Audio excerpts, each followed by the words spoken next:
Car tu n'en as jamais vu un, demanda le millionnaire à sa gouvernante vierge. Et son visage prit feu. Le taxi s'arrêta devant une majestueuse grille en fer forgé, au cœur du 7e arrondissement de Paris. Élise Moreau serra nerveusement l'anse de sa valise élimée, observant à travers la vitre embuée l'imposant hôtel particulier qui se dressait au bout de l'allée pavée. Les feuilles d'automne, teintées d'or et d'ocre, tourbillonnaient dans le vent froid d'octobre, créant un tapis naturel sur le sol humide. « C'est bien là, mademoiselle ?» demanda le chauffeur avec un accent parisien prononcé.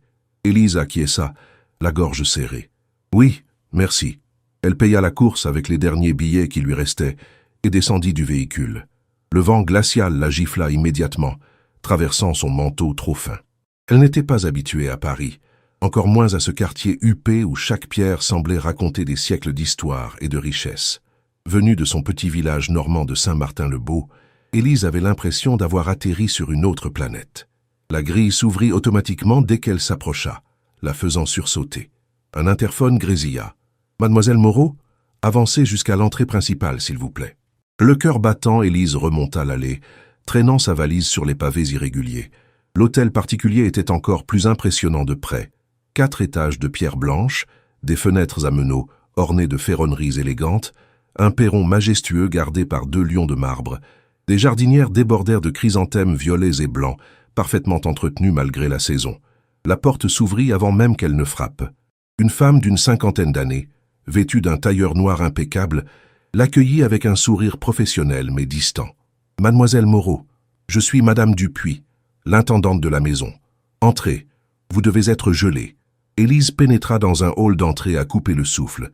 Un escalier de marbre blanc s'élevait majestueusement vers les étages supérieurs, éclairé par un lustre en cristal dont les pendeloques captaient la lumière d'octobre, filtrant par une verrière. Le sol en damier noir et blanc brillait comme un miroir. Des tableaux anciens ornaient les murs lambrisés et un parfum subtil de jasmin flottait dans l'air. « C'est magnifique », murmura Élise, intimidée. Madame Dupuis l'examina de la tête aux pieds, son regard critique s'attardant sur le manteau défraîchi et les chaussures usées de la jeune femme. « Monsieur Beaumont vous recevra dans quelques instants. En attendant, laissez-moi vous expliquer les règles de la maison. » Elle conduisit Élise dans un petit salon adjacent, meublé avec un goût exquis. Élise s'assit au bord d'un canapé en velours bleu nuit, n'osant pas s'y installer confortablement. « Vous avez été engagée comme gouvernante pour Chloé, la fille de Monsieur Beaumont, 8 ans, commença Madame Dupuis d'une voix formelle. Vos fonctions incluront la préparer pour l'école, l'accompagner dans ses activités parascolaires, superviser ses devoirs et veiller à son bien-être général. Vous aurez également quelques tâches ménagères légères dans les espaces communs. » Élise hocha la tête, prenant des notes mentales. « Monsieur Beaumont est un homme très occupé et très privé, » continua l'intendante, choisissant ses mots avec soin. « Il travaille souvent tard le soir et voyage fréquemment pour ses affaires. Il attend de son personnel une discrétion absolue et une efficacité irréprochable. Pas de questions personnelles, pas de familiarité. Vous comprenez ? » « Oui, madame, » répondit Élise, sentant son estomac se nouer davantage. « Vous logerez au 3e étage, dans la chambre adjacente à celle de Chloé. Vos horaires sont de 7h à 20h du lundi au vendredi, avec les week-ends libres, sauf exception. Votre salaire sera versé le dernier jour de chaque mois. Des questions ?» Élise secoua la tête, bien qu'elle en eût 1000. Mais l'attitude austère de Madame Dupuis ne l'invitait pas aux confidences. Des pas résonnèrent dans le hall. Élise se redressa instinctivement. Un homme entra dans le salon et elle retint son souffle. Raphaël Beaumont était exactement tel qu'elle l'avait vu sur les photos lors de ses recherches en ligne. Grand, élancé, des traits ciselés qui auraient pu être sculptés par un artiste de la Renaissance. Mais aucune photo ne pouvait capturer l'intensité de sa présence physique. Il portait un costume 3 pièces gris anthracite qui épousait parfaitement sa silhouette, une montre de luxe à son poignet, ses cheveux châtain foncé impeccablement coiffés en arrière. Mais c'étaient ses yeux qui la frappèrent le plus.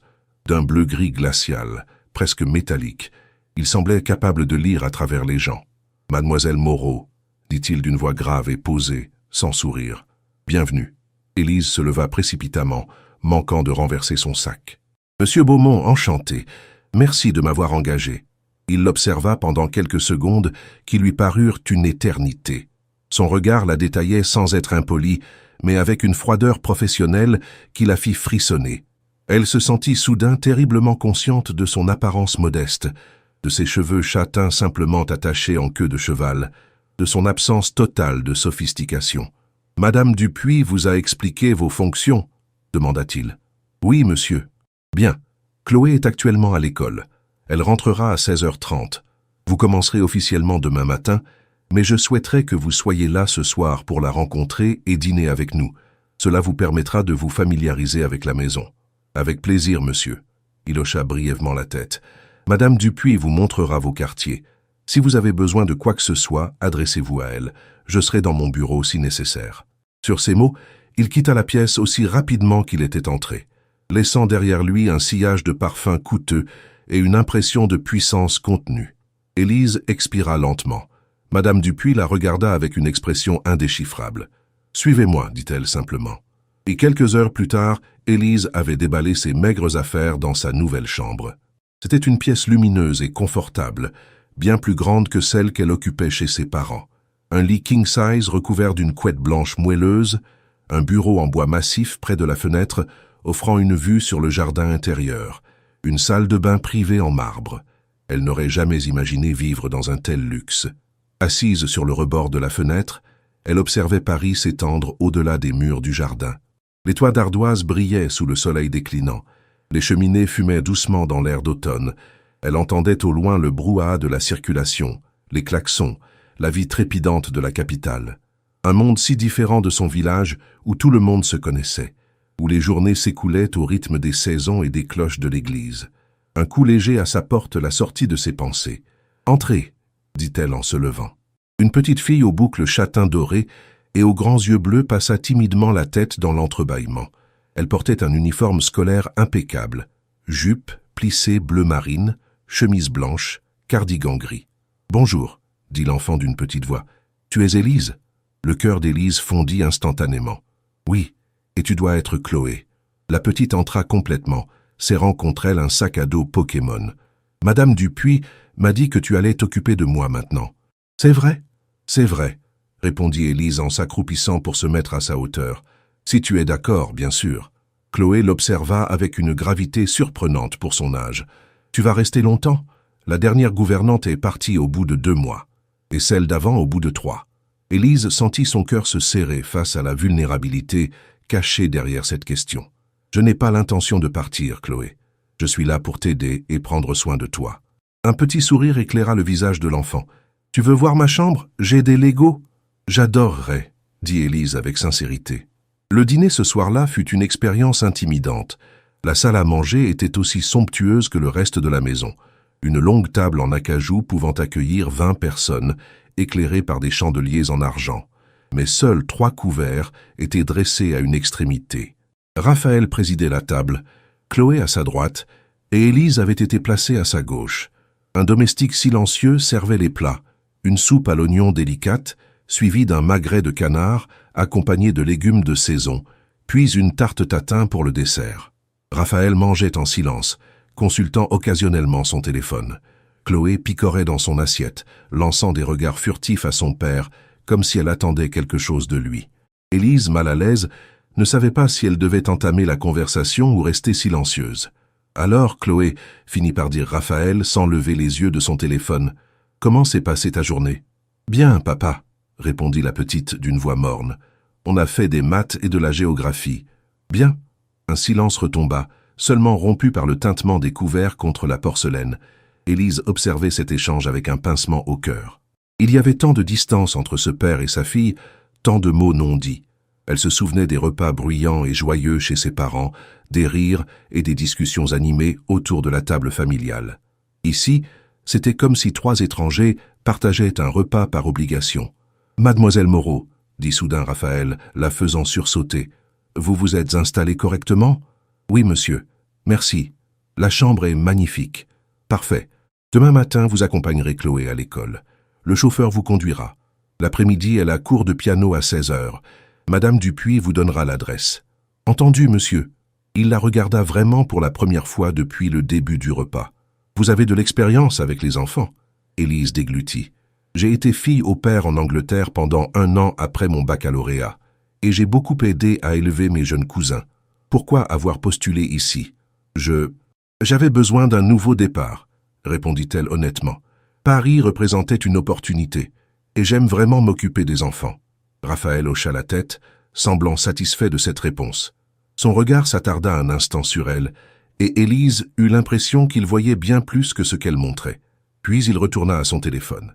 Après le dîner, alors qu'Élise aidait Chloé à se préparer pour la nuit, la petite lui demanda « Tu trouves mon papa gentil ?» Élise réfléchit soigneusement à sa réponse. « Je pense que ton papa t'aime beaucoup, mais qu'il ne sait pas toujours comment le montrer. » Chloé enfila son pyjama orné de licorne. « C'est parce que maman est morte. Avant, il riait tout le temps. Maintenant, il est toujours triste, même quand il ne le montre pas. » Les larmes montèrent aux yeux d'Élise. Elle serra doucement la petite fille contre elle. « Je suis désolée, ma chérie. C'est très dur de perdre quelqu'un qu'on aime. Tu vas m'aider à le rendre moins triste ?» demanda Chloé, avec un espoir déchirant dans la voix. Élise ne savait pas quoi répondre. Comment promettre une chose pareille? Mais en regardant ses grands yeux bleus remplis d'espoir, elle murmura « Je vais faire de mon mieux. » Cette nuit-là, allongée dans son nouveau lit, Élise regarda le plafond pendant des heures. Elle pensait à Raphaël Beaumont, à cette tristesse palpable qui émanait de lui, à cette petite fille qui avait perdu sa mère et qui semblait avoir aussi perdu son père d'une certaine manière. Elle ne savait pas encore dans quel genre d'histoire elle venait de mettre les pieds, mais quelque chose au fond d'elle sentait que rien ne serait plus jamais comme avant. Les 3 premières semaines passèrent dans une routine bien établie. Élise s'adapta rapidement au rythme de la maison Beaumont. Chaque matin à 7 heures précises, elle réveillait Chloé en douceur, l'aidait à s'habiller et prenait le petit déjeuner avec elle dans la grande cuisine lumineuse. Madame Leblanc, la cuisinière, une femme ronde et chaleureuse d'origine bretonne, préparait des tartines dorées, des croissants frais et du chocolat chaud onctueux. Raphaël était toujours parti avant qu'elle ne descende. Il quittait la maison vers 6h30 et ne rentrait généralement pas avant 21h, parfois plus tard. Élise le croisait rarement, et quand cela arrivait, leurs échanges restaient brefs et professionnels. Il demandait comment se portait Chloé, si tout se passait bien, puis disparaissait dans son bureau ou dans sa chambre. Pourtant, Élise sentait sa présence partout dans la maison. Dans les livres de la bibliothèque annotés de sa main, dans le parfum qui flottait dans les couloirs quand il était passé, dans les photos encadrées soigneusement disposées sur les meubles, Raphaël, plus jeune, souriant, aux côtés d'une femme magnifique aux cheveux auburn et au sourire lumineux, sa défunte épouse, Isabelle. Dans chaque photo, ils irradiaient le bonheur. Élise avait cherché des informations en ligne par curiosité. Isabelle Beaumont, née de Lamar, était morte 3 ans auparavant dans un accident de voiture. Elle avait seulement 32 ans. Les articles parlèrent de la tragédie, du millionnaire technologique brisé par le chagrin, de la petite Chloé, qui n'avait que 5 ans à l'époque. En s'occupant de Chloé, Élise découvrait une enfant intelligente, sensible, mais terriblement seule. La petite avait peu d'amis à l'école, préférant rester dans son monde de livres et de Lego. Elle parlait souvent de sa mère, se souvenant de petits détails, comment elle sentait la vanille, comment elle chantait des berceuses, comment elle riait fort quand papa faisait des blagues. « Tu sais ce qui me manque le plus ?» demanda Chloé un après-midi pluvieux de novembre, alors qu'elles construisaient ensemble un château en Lego. La pluie tambourinait contre les fenêtres du salon, créant une atmosphère cosy. « Quoi donc, ma puce ?»« Les câlins de maman. Papa ne fait plus de câlins.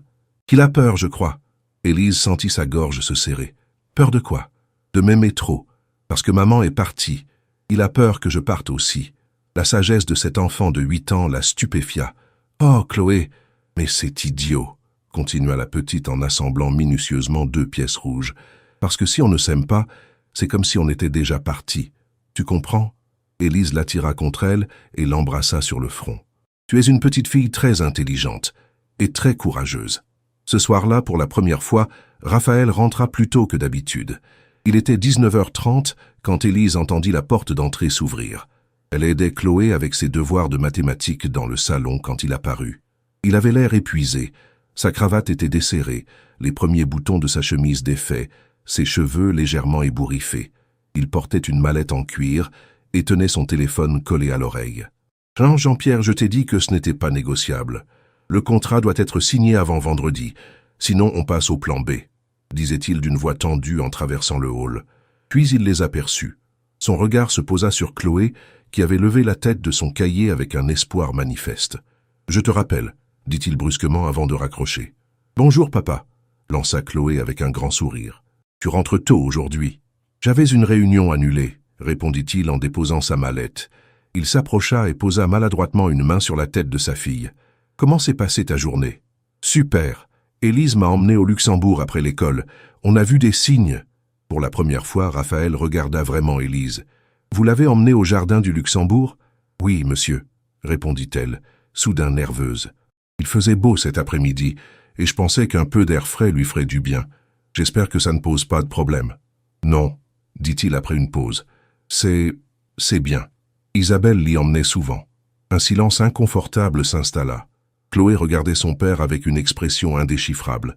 J'ai presque fini mes devoirs, papa. Tu veux voir? Raphaël sembla hésiter, puis s'assit à côté d'elle sur le canapé. Élise s'apprêtait discrètement à partir pour leur laisser un moment en famille, mais Chloé la retint par la main. Non, reste. Tu expliques mieux que personne les fractions. Élise se rassit, consciente du regard de Raphaël sur elle. Pendant l'heure suivante, ils travaillèrent tous les trois sur les exercices de mathématiques. Au début, Raphaël restait silencieux, se contentant d'observer.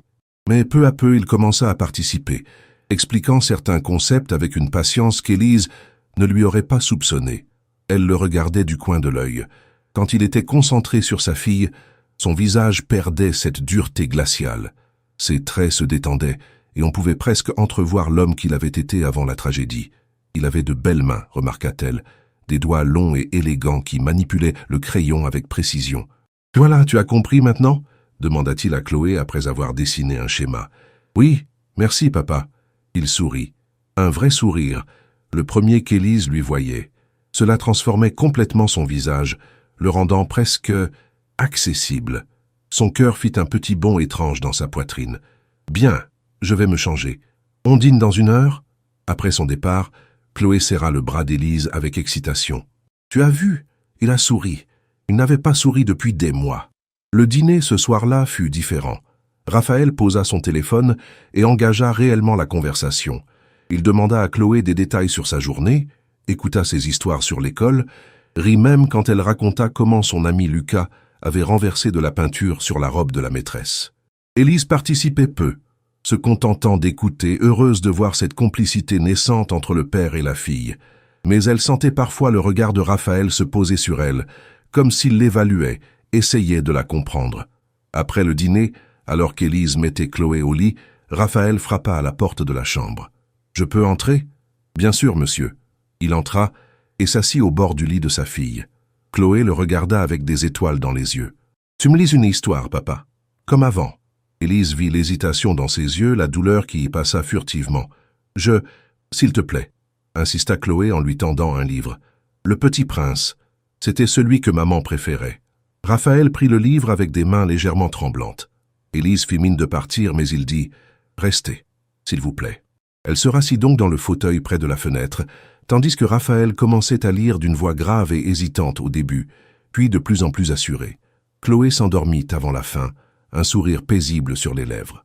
Raphaël referma doucement le livre et regarda sa fille dormir.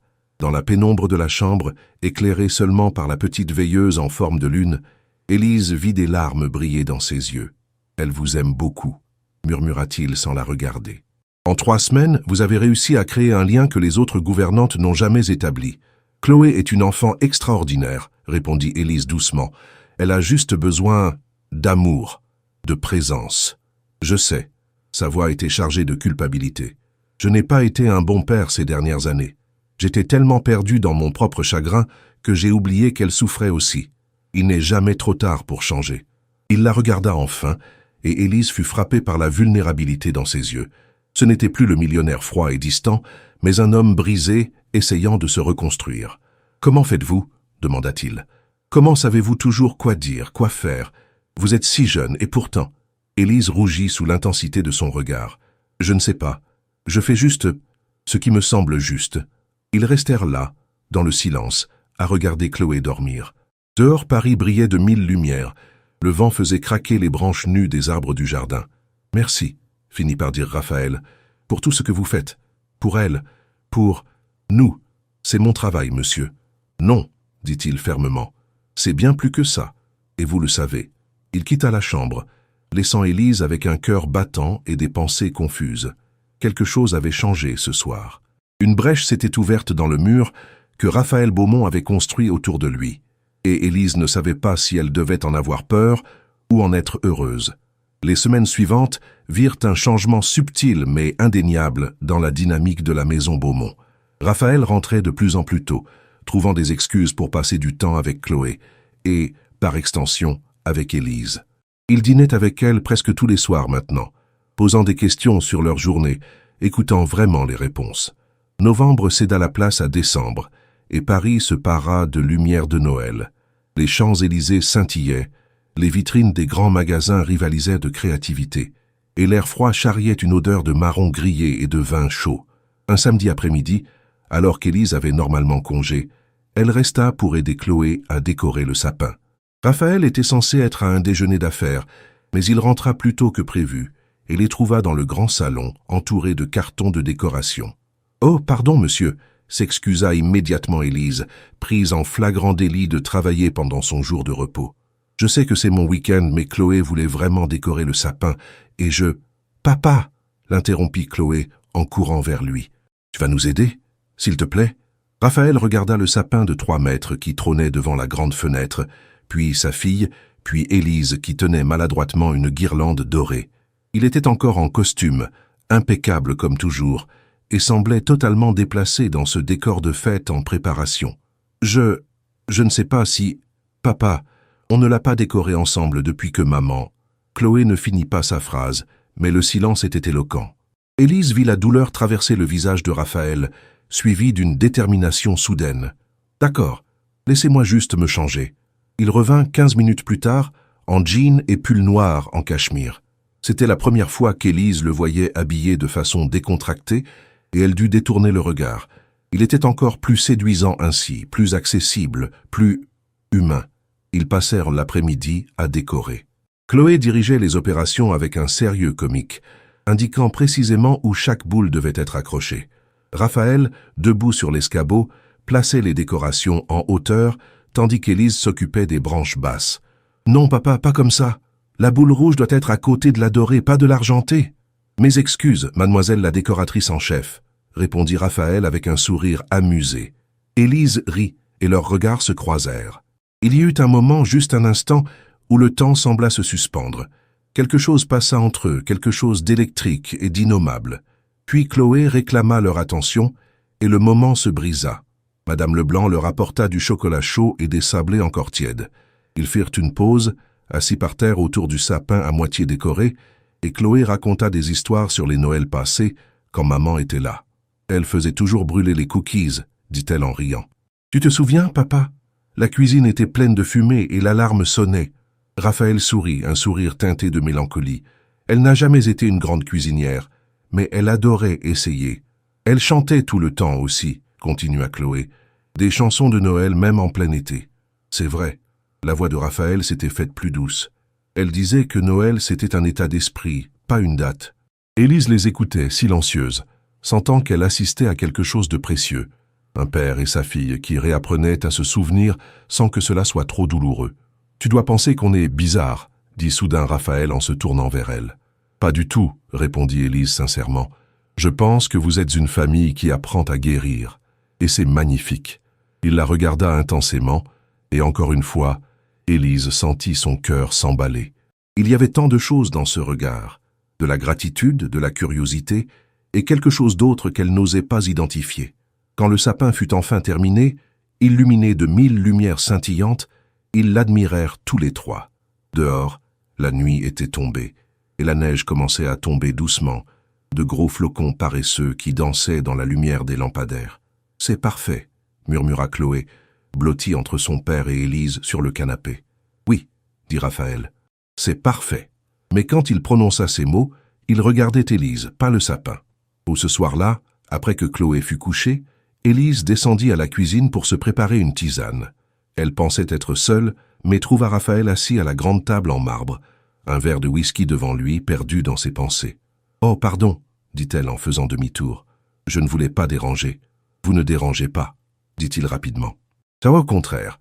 Restez, s'il vous plaît, Élise hésita, puis se prépara sa tisane et s'assit face à lui. La cuisine était baignée dans une douce pénombre, éclairée seulement par les spots au-dessus du plan de travail. C'était une pièce immense, moderne mais chaleureuse, avec ses poutres apparentes et son immense piano de cuisson. « C'était une belle journée », dit Raphaël après un long silence. « Merci d'être resté. Je sais que c'était votre jour de congé. J'étais heureuse de le faire. » Chloé était tellement excitée. « Ce n'est pas juste pour Chloé que je vous remercie. » Il fit tourner le whisky dans son verre, observant le liquide ambré. C'était la première fois depuis qu'Isabelle est morte que je pouvais évoquer de bons souvenirs sans que cela me détruise. Élise sentit sa gorge se serrer. « Vous l'aimiez beaucoup. Elle était ma vie. » Sa voix était rauque. On s'était rencontrés à l'université. Elle étudiait l'architecture, moi l'informatique. Elle était tellement vivante, tellement pleine de lumière. Quand elle est morte, c'est comme si on avait éteint le soleil. Il but une gorgée de whisky, et Élise vit ses mains trembler légèrement. « Les premiers mois, je voulais la suivre, » continua-t-il, les yeux fixés sur son verre. Je ne voyais aucune raison de continuer. Et puis je regardais Chloé, et je me disais qu'Isabelle ne me pardonnerait jamais de l'abandonner. Alors je me suis plongé dans le travail. 16-18 heures par jour, c'était ma façon de survivre, de ne pas penser, de ne pas sentir. Mais vous ne pouvez pas fuir éternellement, dit doucement Élise. Non, il leva enfin les yeux vers elle. Et ces dernières semaines, grâce à vous, j'ai réalisé que je ne voulais plus fuir, que je voulais réapprendre à vivre. Pour Chloé, pour... Il s'interrompit, mais le non-dit flotta entre eux comme une présence tangible. « Parlez-moi de vous, » dit-il soudainement en changeant de sujet. « Je ne sais presque rien de vous à part ce que contenait votre CV. Vous venez de Normandie ?» Élise hocha la tête. « Un petit village près de Honfleur. Saint-Martin-le-Beau. 300 habitants. Une église, une boulangerie et une école primaire. Qu'est-ce qui vous a amené à Paris ? Le désir de... plus, répondit-elle en cherchant ses mots. Dans mon village, tout le monde savait tout sur tout le monde. Mon avenir était tracé. Je me marierais avec le fils du fermier voisin, j'aurais des enfants. Je vivrais et mourrais dans la même maison. Et ce n'est pas que c'est mal, mais ce n'était pas pour moi. Vous vouliez l'aventure. Je voulais découvrir qui je pourrais être loin des attentes des autres. Elle rougit soudain. Ça doit vous paraître stupide. Vous qui avez construit un empire, voyagé partout dans le monde. Au contraire. Il se pencha légèrement vers elle. C'est l'une des choses les plus courageuses qu'on puisse faire. Quitter sa zone de confort pour se chercher. Beaucoup de gens n'en ont jamais le courage. Leurs regards se rencontrèrent et restèrent accrochés. Élise sentit une chaleur se répandre dans sa poitrine. Dans la pénombre de la cuisine, Raphaël Beaumont n'était plus le millionnaire intimidant, mais simplement un homme vulnérable et terriblement attirant. « Vous avez quel âge ?» demanda-t-il soudain. « 24 ans. Si jeune. » Il rit amèrement. « J'ai l'impression d'avoir 100 ans parfois. Vous avez 38 ans, monsieur. Ce n'est pas vieux. Appelez-moi Raphaël, dit-il doucement. Au moins quand nous sommes seuls. Ce « monsieur » crée une distance qui commence à me peser. « Raphaël », répéta-t-elle, testant son prénom sur sa langue. Il ferma brièvement les yeux, comme si entendre son prénom dans sa bouche le touchait profondément. « Vous avez quelqu'un, un petit ami ?» La question la prit au dépourvu. « Non, je n'ai jamais... » Elle rougit violemment. « Je n'ai jamais vraiment eu de relation. »« Jamais ?» Il semblait sincèrement surpris. « Dans mon village, les garçons étaient... » Elle chercha ses mots. « Pas vraiment mon genre. Et à l'université, j'étais trop concentré sur mes études. Et après, je ne sais pas. Je n'ai jamais rencontré quelqu'un qui... Ça m'a qui quoi ? Qui me fasse ressentir quelque chose de spécial. » Le silence qui suivit était chargé d'électricité. Raphaël la regardait avec une intensité qui la faisait trembler intérieurement. Elle aurait dû se sentir mal à l'aise, mais étrangement, elle se sentait vue, vraiment vue pour la première fois de sa vie. « Élise » commença-t-il, puis s'arrêta. Il passa une main dans ses cheveux, un geste d'incertitude rare chez lui. « Je dois vous avouer quelque chose. » Son cœur battait si fort qu'elle était sûre qu'il pouvait l'entendre. « Ces dernières semaines, j'ai... » Il sembla chercher ses mots. « Vous êtes entré dans cette maison comme une bouffée d'air frais. Vous avez redonné la vie à Chloé. Vous avez redonné la vie à cette maison et vous m'avez redonné envie de vivre. Raphaël, laissez-moi finir. » Il prit une grande inspiration. « Je sais que c'est inapproprié. Vous travaillez pour moi. Vous êtes beaucoup plus jeune que moi. Vous méritez quelqu'un de votre âge, quelqu'un qui n'est pas un homme brisé avec trop de bagages. Mais je ne peux pas. Je ne peux plus prétendre que je ne ressens rien. » Élise resta sans voix. Son esprit était un tourbillon d'émotions contradictoires. Elle aurait dû être choquée, dire que c'était impossible, que c'était son employeur. Mais tout ce qu'elle ressentait, c'était une joie immense et terrifiante. « Je ne vous demande rien, » continua rapidement Raphaël, en voyant son silence. « Je voulais juste être honnête avec vous. Vous méritez au moins ça. Si vous voulez partir, je comprendrai. Je vous fournirai d'excellentes références et... Je ne veux pas partir. » Il la regarda, espoir et incrédulité mêlés sur son visage. « Non, non. » Elle rassembla tout son courage. « Parce que je ressens la même chose. » Les mots flottèrent entre eux, lourds de signification. Raphaël se leva lentement, contourna la table et s'arrêta devant elle. Élise leva les yeux vers lui, le cœur battant à tout rompre. « Êtes-vous sûr ?» Sa voix n'était qu'un murmure. « Parce qu'une fois que nous franchissons cette ligne, il n'y aura pas de retour en arrière possible. »« Je suis sûr. » Il tendit la main et caressa doucement sa joue. C'était le premier contact physique entre eux, et Élise sentit un frisson la parcourir tout entière. Ses doigts étaient chauds contre sa peau, son toucher à la fois tendre et hésitant. « Vous êtes si belle, » murmura-t-il. « Comment ne l'ai-je pas vue plus tôt ?» Puis, lentement, lui donnant tout le temps de s'écarter si elle le souhaitait, il se pencha et posa ses lèvres sur les siennes. Le baiser fut doux, presque timide au début, comme si Raphaël avait peur de briser quelque chose de précieux. Ses lèvres étaient chaudes et hésitantes contre les siennes, une question autant qu'une déclaration. Élise, qui n'avait jamais vraiment été embrassée, sentit le monde basculer autour d'elle. Quand ils se séparèrent, Raphaël posa son front contre le sien, les yeux fermés. « Mon Dieu !» murmura-t-il. « Qu'est-ce que je fais ? Quelque chose d'interdit ?» suggéra Élise avec un petit sourire nerveux. Il rit doucement, un son grave qui résonna dans sa poitrine. Très probablement. Il s'écarta légèrement, gardant ses mains sur ses épaules. « Élise, nous devons être raisonnables. Réfléchir aux conséquences. Je sais. » Mais elle ne voulait pas être raisonnable. Pour la première fois de sa vie, elle voulait juste ressentir, vivre, être. « Si quelqu'un l'apprend, » commença-t-il, « personne ne le saura. Ma famille, mon cercle social. Ils ne comprendraient jamais. Ils penseraient que... » Il ne termina pas, mais elle comprit. Ils penseraient qu'elle était une opportuniste, qu'elle profitait d'un homme vulnérable. « Alors nous serons discrets, » dit-elle avec plus d'assurance qu'elle n'en ressentait. Il la regarda longuement, cherchant dans ses yeux quelque chose qu'elle ne pouvait nommer. « Vous méritez mieux que ça, mieux que des rendez-vous secrets, des regards volés. Vous méritez quelqu'un qui peut vous emmener au restaurant, vous présenter à ses amis, crier son amour sur les toits. Je ne veux pas quelqu'un d'autre. » Les mots étaient sortis avant qu'elle puisse les retenir. « Je vous veux, vous, tel que vous êtes, avec vos complications et vos bagages. » Raphaël ferma les yeux, comme si ces paroles lui faisaient physiquement mal. « Vous ne savez pas ce que vous dites. Vous êtes si jeune, si innocente. Arrêtez de décider à ma place ce qui est bon pour moi, » dit-elle avec une fermeté nouvelle. « Je suis peut-être jeune, mais je sais ce que je ressens. Pour la première fois de ma vie, je ressens quelque chose de réel, de puissant. Ne me retirez pas ça. » Il la regarda avec une intensité qui lui coupa le souffle. Puis, comme s'il abandonnait un combat qu'il menait contre lui-même, il l'attira à nouveau contre lui et l'embrassa, plus profondément cette fois, avec une passion contenue qui menaçait de les consumer tous les deux. Quand ils se séparèrent enfin, tous deux à bout de souffle, Raphaël murmura contre ses lèvres « Nous sommes fous, complètement fous. » « Probablement, » acquiesça Élise. « Mais n'est-ce pas ainsi que commencent toutes les belles histoires ?» Les jours suivants furent un mélange étrange de normalité et de tension électrique. En apparence, rien n'avait changé. Élise continuait à s'occuper de Chloé, Raphaël continuait à travailler. Mais tout était différent. Les regards qu'ils échangeaient étaient chargés de signification. Un frôlement de mains en passant le sel pendant le dîner. Un sourire secret quand Chloé racontait une histoire. Des messages cryptiques échangés pendant la journée. « Tu me manques » écrivait-il. « Rentre vite » répondait-elle. Ils se retrouvaient tard le soir, quand Chloé dormait et que le personnel était parti, dans la bibliothèque où Raphaël lui faisait découvrir ses auteurs préférés, dans le jardin d'hiver où ils s'asseyaient côte à côte sur le banc de pierre, partageant leurs histoires sous la verrière étoilée.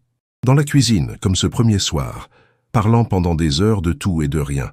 Raphaël lui apprenait Paris. Pendant les week-ends, quand il n'avait pas Chloé avec lui, elle visitait parfois ses grands-parents maternels, Il emmenait Élise découvrir la ville.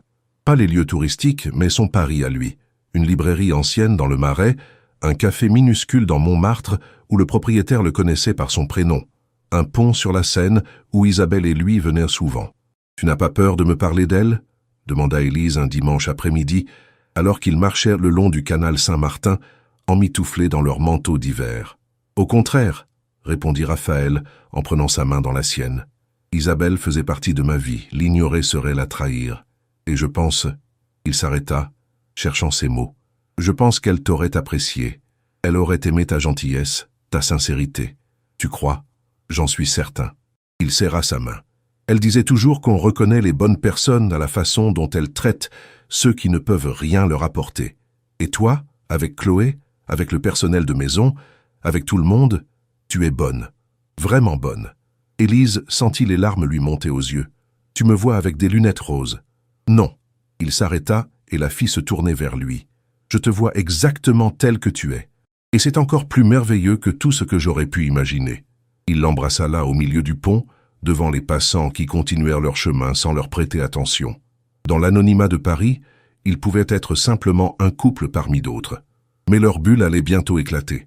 Un soir, 2 semaines avant Noël, la sœur de Raphaël débarqua sans prévenir. Camille Beaumont-Mercier, 42 ans, était l'opposé de son frère. Extravertie, mondaine, avec une opinion tranchée sur tout.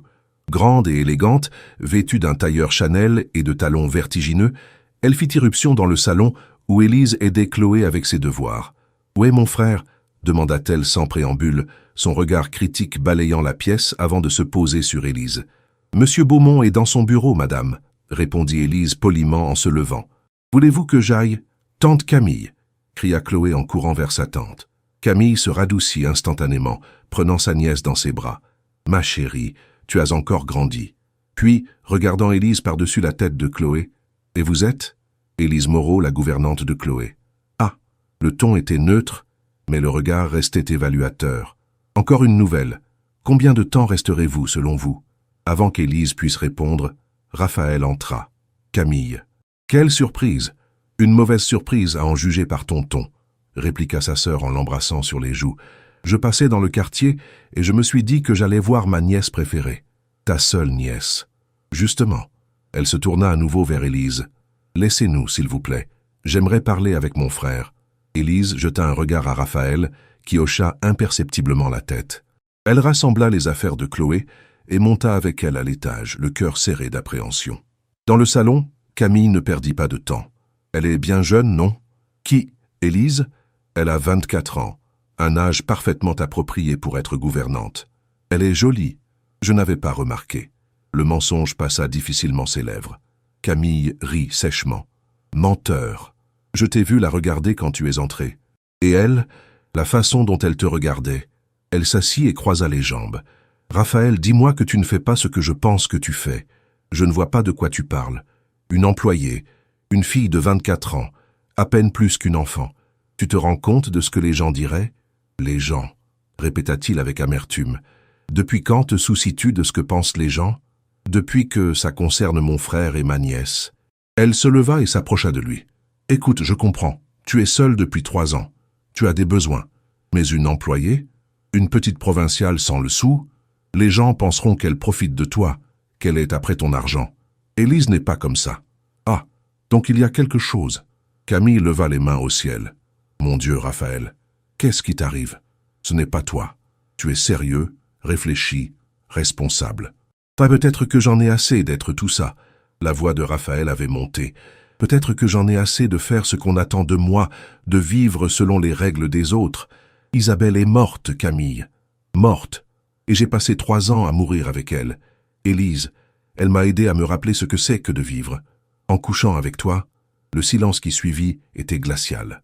« Je ne te permets pas, » dit Raphaël d'une voix dangereusement basse. Camille soupira et se radoucit. « Pardon. C'était déplacé, mais Raphaël réfléchit. Quelle issue vois-tu à cette histoire? Vous vivrez heureux dans cette maison où elle est employée? Tu la présenteras à nos parents, à nos amis, comme quoi? Ta gouvernante devenue compagne? Je n'en sais rien. » Il passa une main dans ses cheveux. « Je ne pense pas à tout ça. Je pense juste que pour la première fois depuis des années, je me sens vivant. Est-ce vraiment si mal? Non. Camille posa une main sur son bras. Ce n'est pas mal, mais ça ne suffira pas, et tu le sais. Tôt ou tard, tu devras choisir. Soit tu l'assumes complètement et tu affrontes le jugement du monde, soit tu y mets fin avant que vous ne soyez tous les deux trop investis. Raphaël ne répondit pas. Au fond de lui, il savait qu'elle avait raison. Mais accepter cette vérité signifiait perdre la seule lumière qui avait percé son obscurité en 3 ans. Cette nuit-là, Élise ne put dormir. Elle resta à la fenêtre, regardant les lumières de Paris, le cœur lourd. Elle avait entendu des bribes de conversation depuis l'étage, assez pour comprendre que Camille désapprouvait leur relation. Un coup discret à sa porte la fit sursauter. Raphaël entra, l'air épuisé. « Elle est partie », dit-il simplement. « J'ai entendu des voix. » Élise ne se retourna pas. « Elle a raison, n'est-ce pas? Nous sommes en train de nous raconter des histoires. » Élise. « Non, écoute-moi. » Elle se retourna enfin et il vit les larmes sur ses joues. « Je ne veux pas être ton secret. Je ne veux pas être la fille que tu caches, dont tu as honte. Tu mérites mieux. Je mérite mieux. Tu n'es pas un secret dont j'ai honte, dit-il en s'approchant. Tu es tout. Mais Camille a soulevé des questions auxquelles je n'ai pas de réponse. Comment faire fonctionner ça? Comment te protéger du jugement des autres? Peut-être qu'on ne peut pas, murmura Élise. Peut-être que c'était une belle parenthèse, mais... Non. Il la prit par les épaules. Ne dis pas ça. Ne nous raye pas d'un trait, s'il te plaît. Alors dis-moi comment on fait. Il la regarda longtemps, ses yeux qu'il aimait tant maintenant, remplis de larmes. Et pour la première fois, il n'eut pas de réponse. Le silence qui suivit fut plus éloquent que tous les mots. Les jours suivants furent marqués par une distance douloureuse. Raphaël et Élise évitaient soigneusement d'être seuls ensemble, échangeant seulement des politesses froides en présence de Chloé. La petite fille sentait le changement d'atmosphère et se faisait plus silencieuse, ses grands yeux bleus passant de l'un à l'autre avec inquiétude. Paris se préparait pour Noël. Les rues scintillaient sous les illuminations, les vitrines débordèrent de cadeaux, et l'air froid charriait des chants de Noël diffusés par les haut-parleurs des magasins. Mais dans l'hôtel particulier du 7e arrondissement, une tristesse palpable s'était installée. Élise envisageait sérieusement de démissionner. Chaque fois qu'elle croisait Raphaël, son cœur se serrait. Elle avait commencé à chercher d'autres postes, parcourant les annonces sur son téléphone tard le soir, les larmes coulant silencieusement sur ses joues. Ce fut Chloé qui, sans le savoir, changea tout. Un mercredi soir, alors qu'Élise l'abordait, la petite fille éclata en sanglots. « Tu vas partir, toi aussi ?» demanda-t-elle entre deux hoquets. Comme toutes les autres gouvernantes, le cœur d'Élise se brisa. « Pourquoi dis-tu ça, ma puce? Parce que papa et toi, vous ne vous parlez plus. Vous êtes tristes tous les deux. C'est comme avant, quand maman venait de mourir. Tout le monde était triste et puis les gens partaient. » Ses petites mains agrippaient la couette. « S'il te plaît, ne pars pas.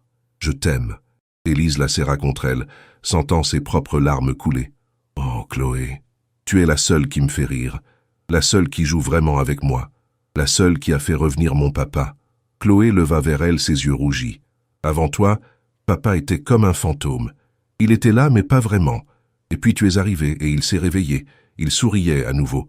On était presque une vraie famille. » Ces mots résonnèrent dans le cœur d'Élise comme une cloche. Elle réalisa soudain qu'en essayant de se protéger, elle risquait de blesser cet enfant qui avait déjà tant perdu. « Je ne vais nulle part, » dit-elle fermement, prenant une décision. « Je te le promets. » Après avoir couché Chloé, Élise descendit d'un pas déterminé vers le bureau de Raphaël. Elle frappa et sa voix grave lui dit d'entrer. Il était assis derrière son imposant bureau en acajou, des dossiers étalés devant lui, l'air épuisé. Ses cheveux étaient en désordre, comme s'il y avait passé les mains plusieurs fois. Sa cravate était desserrée, les manches de sa chemise blanche remontaient sur ses avant-bras. Quand il leva les yeux et la vit, quelque chose passa sur son visage.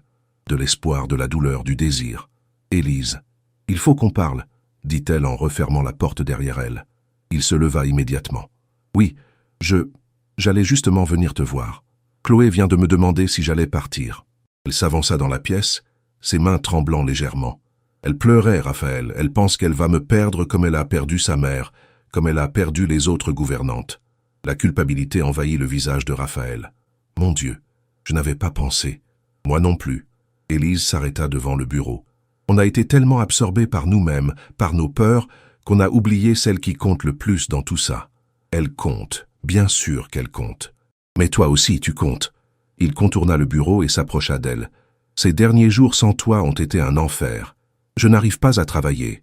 Je n'arrive pas à dormir. Tu me manques. Chaque seconde, tu me manques.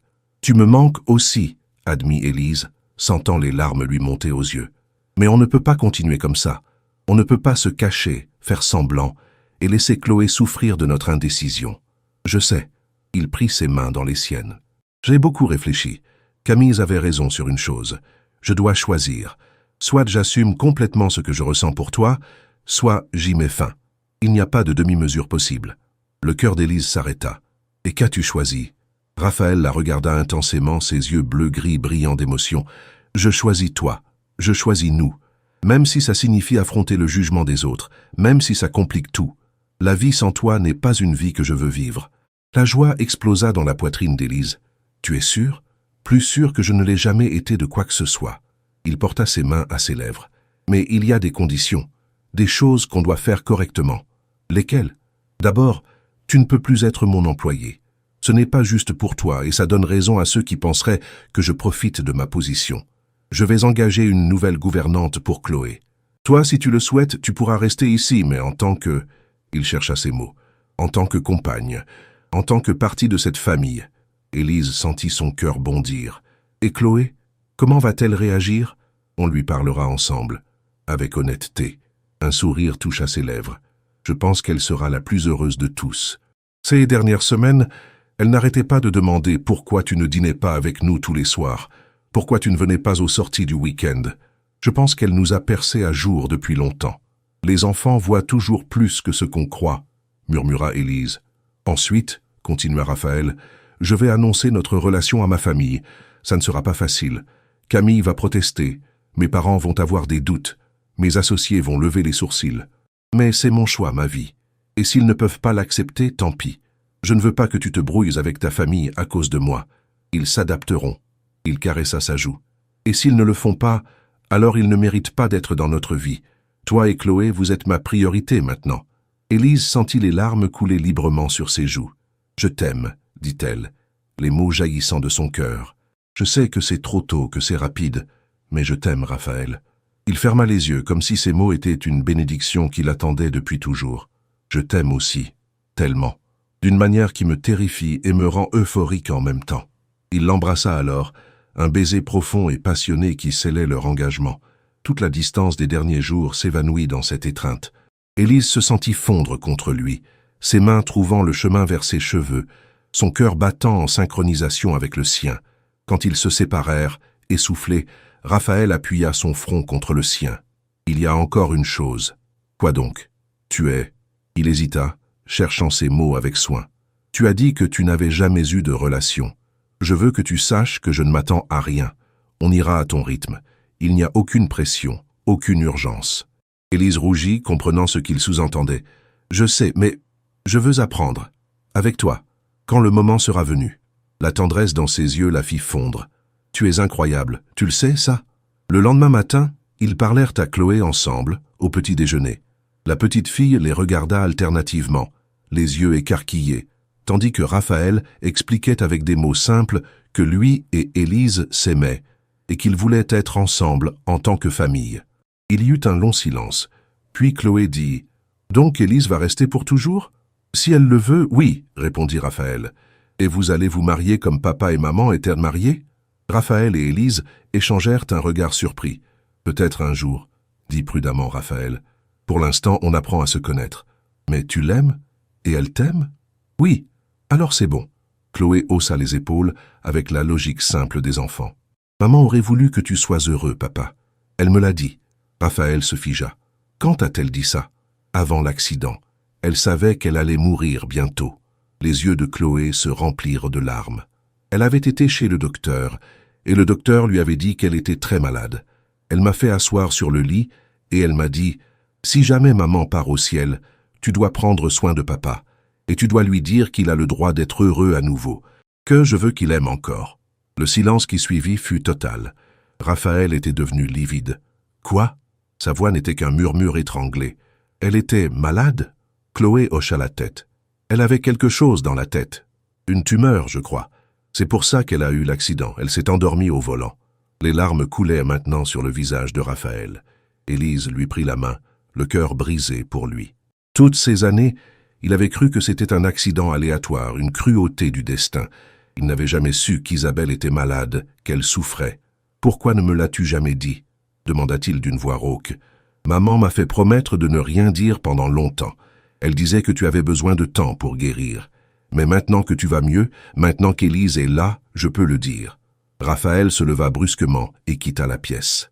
Élise entendit ses pas précipités dans l'escalier, puis le claquement d'une porte. « J'ai dit quelque chose de mal ?» demanda Chloé inquiète. « Non, ma chérie. » Élise la serra contre elle. « Pas du tout. Tu as été très courageuse de lui dire. Papa a juste besoin d'un moment pour digérer tout ça. » Elle trouva Raphaël dans sa chambre, assis au bord du lit, la tête dans les mains. Des photos d'Isabelle étaient éparpillées autour de lui. « Raphaël, elle savait, » dit-il sans lever la tête. « Elle savait qu'elle allait mourir et elle ne m'a rien dit. Pourquoi? Pourquoi ne m'a-t-elle pas laissé être là pour elle ?» Élise s'assit à côté de lui. Peut-être qu'elle voulait te protéger, ou peut-être qu'elle voulait que vos derniers moments ensemble soient heureux, pas assombris par la maladie. J'aurais dû être là, j'aurais dû savoir. Sa voix se brisa. J'étais son mari, bon sang. Comment ai-je pu ne rien remarquer? Tu n'as rien fait de mal. Élise prit son visage entre ses mains, le forçant à la regarder. Tu l'as aimée, c'est ce qui compte. Et elle t'a aimé assez pour vouloir épargner ta souffrance le plus longtemps possible. Elle m'a donné sa permission, murmura-t-il. À travers Chloé, elle m'a dit que j'avais le droit d'aimer à nouveau. Oui, mais pourquoi me sens-je si coupable? Les larmes coulaient librement maintenant. Pourquoi ai-je l'impression de la trahir chaque fois que je te regarde, chaque fois que je ressens du bonheur? Élise l'attira contre elle, et il s'effondra dans ses bras, pleurant pour la première fois depuis 3 ans. Toute la douleur, toute la culpabilité, tout le chagrin réprimé jaillissaient enfin. Elle le berça doucement, murmurant des mots apaisants, laissant ses propres larmes couler silencieusement. Ils restèrent ainsi longtemps, enlacés dans la lumière grise de décembre filtrant par les fenêtres. Dehors, Paris continuait sa vie, indifférente à leur drame personnel. Mais ici, dans cette chambre, un homme apprenait enfin à lâcher prise, à faire son deuil véritablement. Aimer quelqu'un de nouveau ne signifie pas arrêter d'aimer celle qui est partie, dit finalement Élise. Le cœur humain est assez grand pour contenir plusieurs amours. Isabelle fera toujours partie de toi, de ton histoire. Mais ça ne t'empêche pas de construire une nouvelle histoire. Avec moi, avec Chloé. Raphaël se redressa et la regarda. Ses yeux étaient rouges, son visage ravagé par les larmes, mais il y avait quelque chose de nouveau dans son expression, une légèreté comme si un poids immense venait d'être levé. « Je suis prêt, » dit-il, « prêt à avancer, prêt à vivre vraiment. » Il prit ses mains. « Avec toi. » La semaine précédant Noël fut un tourbillon de changements. Raphaël engagea Marie, une gouvernante professionnelle d'une 50aine d'années, pour s'occuper de Chloé officiellement. Élise déménagea ses affaires de la chambre du 3e étage vers une suite au 2e, juste à côté de celle de Raphaël. Madame Dupuis et le reste du personnel acceptèrent le changement avec une discrétion professionnelle, bien qu'Élise surprit parfois des regards curieux. Seule Madame Leblanc, la cuisinière, lui fit un clin d'œil complice un matin. « C'est bien, mademoiselle. Monsieur Beaumont mérite d'être heureux. Et vous aussi. » Raphaël annonça la nouvelle à sa famille lors d'un déjeuner formel dans un restaurant étoilé du 8e arrondissement. Élise n'était pas présente. Il avait insisté pour le faire seul d'abord, mais il lui raconta tout le soir même. « Camille a été... Camille, » dit-il avec un rire amer, s'affalant sur le canapé de leur salon privé. Dramatique, scandalisé, prédisant notre ruine sociale. « Et tes parents ?» Élise lui servit un verre de whisky qu'il accepta avec gratitude. « Mon père n'a rien dit. Il s'est contenté de me regarder avec cette expression de déception que je connais si bien. Ma mère a pleuré. Il but une longue gorgée. Elle a dit qu'Isabelle se retournerait dans sa tombe. Élise sentit la colère monter en elle. Elle n'avait pas le droit de dire ça. Non. Raphaël la tira contre lui. Mais je lui ai répondu. Pour la première fois de ma vie, j'ai tenu tête à ma mère. Je lui ai dit qu'Isabelle voulait que je sois heureux, que Chloé le voulait aussi, et que mon bonheur ne regardait personne d'autre que moi. Comment a-t-elle réagi? Elle est partie. Camille aussi. Mon père est resté et m'a dit que je faisais une erreur, que tu étais trop jeune, trop différente de notre monde, que ça ne durerait pas. Il posa son verre et prit le visage d'Élise entre ses mains. Mais tu sais quoi? Je m'en fiche. Pour la première fois, je fais ce que je veux, pas ce qu'on attend de moi. Et c'est libérateur. Elle l'embrassa tendrement. Je suis fier de toi. Ils viendront. Il caressa sa joue. Avec le temps, ils comprendront. Et sinon, tant pis. Mais Élise ne pouvait s'empêcher de se sentir coupable. Elle était la source d'une division familiale, la raison pour laquelle Raphaël était en froid avec ses proches. Le réveillon de Noël approchait. Raphaël voulait l'organiser chez eux avec Chloé et avait proposé à Élise d'inviter ses parents. Après beaucoup d'hésitation, elle accepta. Ses parents, Michel et Françoise Moreau, arrivèrent la veille de Noël. Michel, un homme robuste aux mains calleuses de fermier, et Françoise, une femme simple en tailleur modeste, semblèrent complètement dépassés par la magnificence de l'hôtel particulier. « Mon Dieu, Élise !» murmura sa mère en traversant le hall d'entrée. « C'est un palais. » Le dîner de présentation fut tendu. Les parents d'Élise étaient mal à l'aise, ne sachant pas quelle fourchette utiliser, intimidés par l'élégance des lieux. Michel parlait peu, se contentant d'observer Raphaël avec méfiance. Françoise tentait de faire la conversation, posant des questions polies, mais l'atmosphère restait guindée. Ce fut Chloé qui détendit l'atmosphère. « Vous avez une ferme ?» demanda-t-elle à Michel, les yeux brillants. « Avec des vaches et des poules ?»« Oui, ma petite, » répondit Michel, se radoucissant instantanément. « Des vaches normandes, des poules rousses, même un cochon nommé Boudin. C'est un drôle de nom pour un cochon, » rit Chloé. Bientôt, Michel racontait des histoires de la ferme, et Chloé l'écoutait avec fascination. Françoise se détendit aussi, parlant de son potager, de ses confitures maison. Raphaël posait des questions intelligentes sur l'agriculture, l'économie rurale, montrant un intérêt sincère.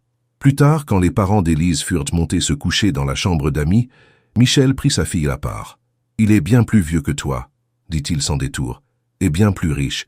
Tu es sûr que c'est ce que tu veux? Que ce n'est pas juste l'excitation de la nouveauté? Papa, je l'aime. L'amour ne suffit pas toujours, ma fille. » Son regard était sérieux. « Tu viens d'un monde, lui d'un autre. Ça va être difficile.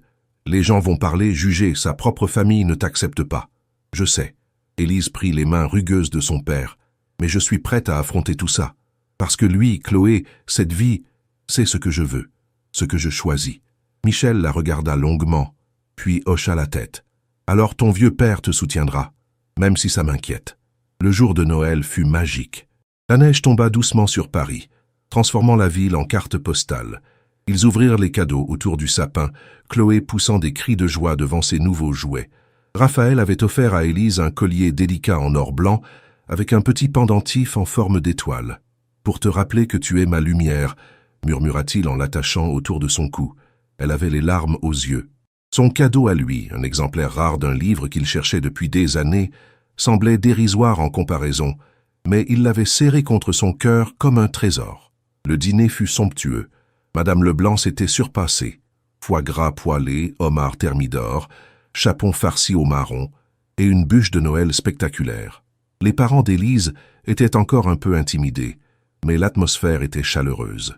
Après le dîner, alors que Chloé jouait avec ses nouveaux Legos et que les parents d'Élise admirèrent le jardin enneigé depuis le salon, Raphaël attira Élise vers la bibliothèque. « J'ai encore un cadeau pour toi, » dit-il. « Raphaël, le collier était déjà trop... Ce n'est pas un objet. » Il prit ses mains, soudain nerveux. « C'est une proposition. » Le cœur d'Élise bondit dans sa poitrine. « Pas celle à laquelle tu penses, » ajouta-t-il rapidement en voyant son expression. « Pas encore. Mais j'aimerais qu'on parte en voyage. Toi, moi et Chloé, 15 jours en janvier, là où tu veux, pour qu'on apprenne à être une vraie famille, loin de Paris, loin des regards, loin de tout. Où? Tu choisis. Plage, montagne, ville exotique, n'importe où. » Ses yeux brillaient. « Je veux des souvenirs avec toi. Je veux t'emmener voir le monde. Je veux construire notre histoire. » Élise sentit les larmes lui monter aux yeux. « Les Maldives, » dit-elle impulsivement. « J'ai toujours rêvé des Maldives. Alors les Maldives, ce sera. » Il l'embrassa doucement. « Je réserve dès demain. » Ils s'embrassèrent là, dans la bibliothèque faiblement éclairée, entourée de milliers de livres, tandis que dehors, la neige continuait de tomber. C'était un moment parfait, suspendu dans le temps, mais leur bulle était sur le point d'éclater de la manière la plus brutale. 2 jours après Noël, un article parut dans un magazine People en ligne. Le titre était ravageur. Le PDG milliardaire Raphaël Beaumont en couple avec sa jeune gouvernante. Histoire d'amour ou opportunisme? L'article était accompagné de photos prises à leur insu. Raphaël et Élise se promenant le long du canal Saint-Martin, main dans la main. Eux s'embrassant devant un café dans Montmartre. Élise sortant de l'hôtel particulier avec Chloé. Le texte était venimeux, insinuant qu'Élise était une arriviste qui profitait d'un homme vulnérable. Il mentionnait son âge, ses origines modestes, son poste de gouvernante. Il citait des sources proches de la famille, affirmant que Raphaël Beaumont avait toujours été un homme sérieux et responsable jusqu'à ce qu'une certaine jeune femme n'entre dans sa vie. En quelques heures, l'article fut repris partout. Les réseaux sociaux s'enflammèrent. Certains défendaient leur relation, d'autres la condamnaient. Les commentaires étaient cruels, spécialement envers Élise. Une croqueuse de diamants classique. Pauvre homme, il ne voit pas qu'elle est après son argent. À 24 ans, elle a trouvé le jackpot. Ça ne durera jamais. Dans 2 ans, elle aura la moitié de sa fortune dans le divorce. Élise lisait les commentaires sur son téléphone, assise sur le lit de leur suite, les larmes coulant silencieusement. Chaque mot était comme un coup de poignard. Raphaël entra, furieux, son propre téléphone à la main. « J'ai appelé mes avocats. Ils vont poursuivre ce torchon pour diffamation. »« Ça ne changera rien, » dit Élise d'une voix morne. « Le mal est fait. Tout le monde pense que je suis ça. Tout le monde se trompe. » Il s'assit à côté d'elle. « Élise, regarde-moi. » Elle leva des yeux rougis vers lui. « Je me fiche de ce qu'il pense. Je sais qui tu es. Chloé sait qui tu es. C'est tout ce qui compte. Mais ta réputation, ton entreprise, survivront. J'ai bâti ma réputation sur mes compétences, pas sur ma vie privée. » Il prit son visage entre ses mains. « Ne les laisse pas gagner. Ne les laisse pas détruire ce qu'on a. Et si... » Sa voix se brisa. « Et si j'étais vraiment ce qu'ils disent? Une opportuniste? Comment peux-tu en être sûr? Parce que je te connais. » Il l'embrassa sur le front. « Tu es la personne la plus authentique, la plus généreuse que j'ai jamais rencontrée. Tu ne m'as jamais rien demandé. Tu ne profites de rien. Tu es juste toi. » Mais les jours suivants prouvèrent que l'article n'était que le début de la tempête. Des journalistes campaient devant l'hôtel particulier. Des photographes les traquaient lors de chaque sortie. L'école de Chloé appela pour signaler que des reporters essayaient d'interroger les enfants. Le pire survint quand les parents de Raphaël demandèrent une réunion familiale urgente. Il s'y rendit seul, malgré les protestations d'Élise qui voulait l'accompagner. Il revint 3 heures plus tard, livide. « Ils m'ont donné un ultimatum, » dit-il d'une voix blanche. « Soit je romps avec toi publiquement et je fais un communiqué de presse expliquant que c'était une erreur de jugement, soit ils me retirent leur soutien dans l'entreprise. Mon père menace de vendre ses parts à un concurrent. » Élise sentit le sol se dérober sous elle. « Quoi? L'entreprise que mon père et moi avons bâtie ensemble, celle pour laquelle j'ai sacrifié tant de choses. » Il rit amèrement. « Il me demande de choisir entre elle et toi. Alors, choisis l'entreprise. » Les mots sortirent avant qu'elle puisse les retenir. Raphaël la regarda comme si elle l'avait giflé. « Tu ne peux pas être sérieuse. C'est ta vie, ton héritage. Tu ne peux pas tout perdre à cause de moi. » Les larmes coulaient maintenant. Je savais que c'était trop beau pour être vrai. Je savais que quelqu'un comme moi ne pouvait pas être avec quelqu'un comme toi. Arrête. Il la prit par les épaules. Arrête de dire ça. Mais c'est la vérité. Regarde tout ce qui se passe. Ta famille te rejette. Les médias nous déchirent. Ton entreprise est en danger. Tout ça parce que j'existe dans ta vie. Non. Tout ça parce que le monde est cruel et injuste. Mais je ne les laisserai pas gagner. Sa voix était ferme. J'ai déjà fait ma décision. J'ai dit à mon père qu'il pouvait garder ses parts et ses menaces, que je construirais une nouvelle entreprise s'il le fallait, que je perdrais tout plutôt que de te perdre. Élise le regarda, incrédule. Tu n'as pas... Si. Il l'attira contre lui. Parce que tu vaux plus que n'importe quelle entreprise, plus que l'argent, la réputation, l'approbation de qui que ce soit. Tu es ma famille maintenant. Toi et Chloé. Le reste peut aller au diable. Elle éclata en sanglots contre sa poitrine, et il la berça doucement, murmurant des mots d'amour et de réconfort. Dehors, l'orage médiatique faisait rage, mais ici, dans leurs bras l'un de l'autre, ils trouvèrent leur ancre. Les semaines qui suivirent furent parmi les plus difficiles de leur vie. L'ultimatum du père de Raphaël se concrétisa. Pierre Beaumont vendit effectivement ses parts de l'entreprise familiale à un concurrent. Les médias s'emparèrent de l'affaire, transformant leur histoire d'amour en feuilleton public. Raphaël dut renégocier sa position dans l'entreprise qu'il avait contribué à bâtir. Les réunions avec les avocats s'enchaînaient. Certains clients menaçaient de partir, inquiets de la stabilité de la direction. Ils rentraient tard chaque soir, épuisés, les traits tirés. Élise se sentait terriblement coupable. Elle proposait régulièrement de partir, de disparaître de sa vie pour que tout redevienne normal. Mais chaque fois, Raphaël refusait catégoriquement. « Tu es la seule chose normale dans ma vie maintenant », disait-il, en la serrant contre lui. « Sans toi, tout ça n'aurait aucun sens. » Chloé, étonnamment, était leur roc. La petite fille de 8 ans faisait preuve d'une maturité surprenante, réconfortant tour à tour son père et Élise. « Les gens qui vous aiment vraiment reviendront », disait-elle avec sagesse. Maman disait toujours que l'amour véritable résiste aux tempêtes. Début janvier, contre toute attente, Camille se présenta à l'hôtel particulier. Élise l'accueillit avec appréhension, mais la sœur de Raphaël avait l'air différente. Moins hautaine, plus humaine. « Je peux vous parler ?»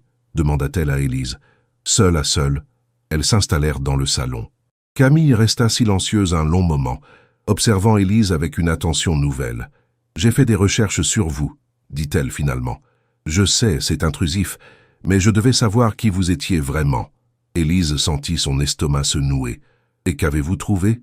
Une jeune femme qui a excellé à l'école malgré des moyens limités, qui a travaillé dès 16 ans pour payer ses études, qui s'est occupée de sa grand-mère malade pendant 2 ans, qui a toujours été première de sa classe. » Camille la regarda dans les yeux. Pas du tout le portrait d'une opportuniste. Élise ne sut quoi répondre. « J'ai aussi parlé avec Chloé, » continua Camille. « Longuement. Ma nièce ne tarit pas d'éloges sur vous. Elle dit que vous lui avez rendu son père, que grâce à vous, ils rient à nouveau ensemble, que vous ne cherchez jamais à remplacer Isabelle, mais que vous créez votre propre place dans leur vie. » Des larmes montèrent aux yeux d'Élise. « J'aime votre frère, et j'aime Chloé. Ce n'est pas de la manipulation ou du calcul, c'est juste la vérité. »« Je sais. » Camille soupira. « C'est pour ça que je suis là, pour m'excuser. J'ai été horrible avec vous, j'ai jugé sans connaître. J'étais jalouse, je crois. » « Jalouse ?» Raphaël était détruit depuis la mort d'Isabelle. J'essayais de le ramener à la vie, de le faire sourire, de l'aider. Mais rien ne fonctionnait. Et puis vous êtes arrivé et en quelques semaines, vous avez accompli ce que je n'ai pas pu faire en 3 ans. Elle sourit tristement. Ça a blessé mon orgueil. Vous êtes sa sœur. Il vous aime. Je sais. Mais l'amour fraternel ne suffit pas toujours. Camille se leva et s'approcha d'Élise. Je voudrais recommencer, si vous êtes d'accord. Faire connaissance vraiment, sans préjugés. Parce que si mon frère vous a choisi, alors vous devez être quelqu'un d'extraordinaire.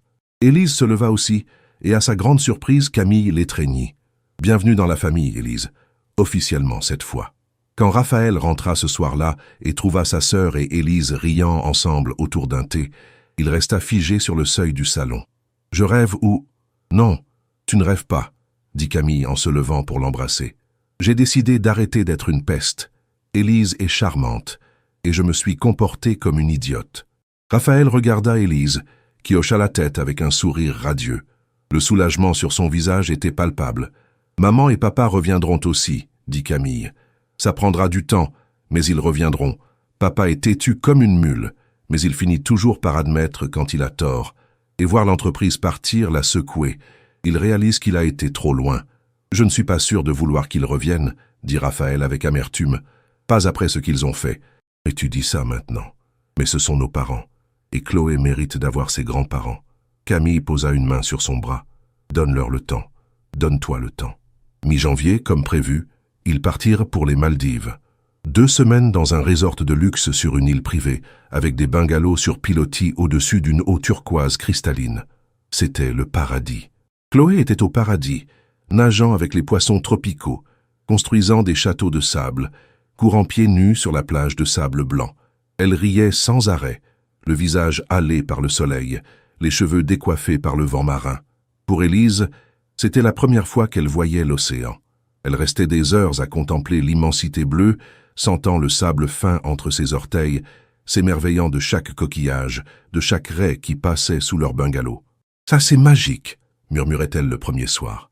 Debout sur leur terrasse privée, regardant le coucher de soleil transformer le ciel en symphonie d'orange et de rose. Raphaël l'enlaça par derrière, posant son menton sur son épaule. « Tu es magique. Tu dis ça parce que je porte ce bikini, » plaisanta-t-elle en rougissant. « Je dis ça parce que c'est vrai. » Il la fit se retourner vers lui. « Regarde-toi, tu rayonnes. Tu es libre ici, loin de tout le jugement, de toute la pression. C'est comme ça que je veux te voir tout le temps. On ne peut pas vivre sur une île déserte pour toujours. Non, Mais on peut apprendre à recréer cette liberté, même à Paris. Il caressa sa joue. Je ne veux plus jamais que tu aies peur ou honte de ce que nous sommes. Cette nuit-là, après avoir couché Chloé dans sa chambre adjacente, ils restèrent sur leur terrasse, bercés par le bruit des vagues.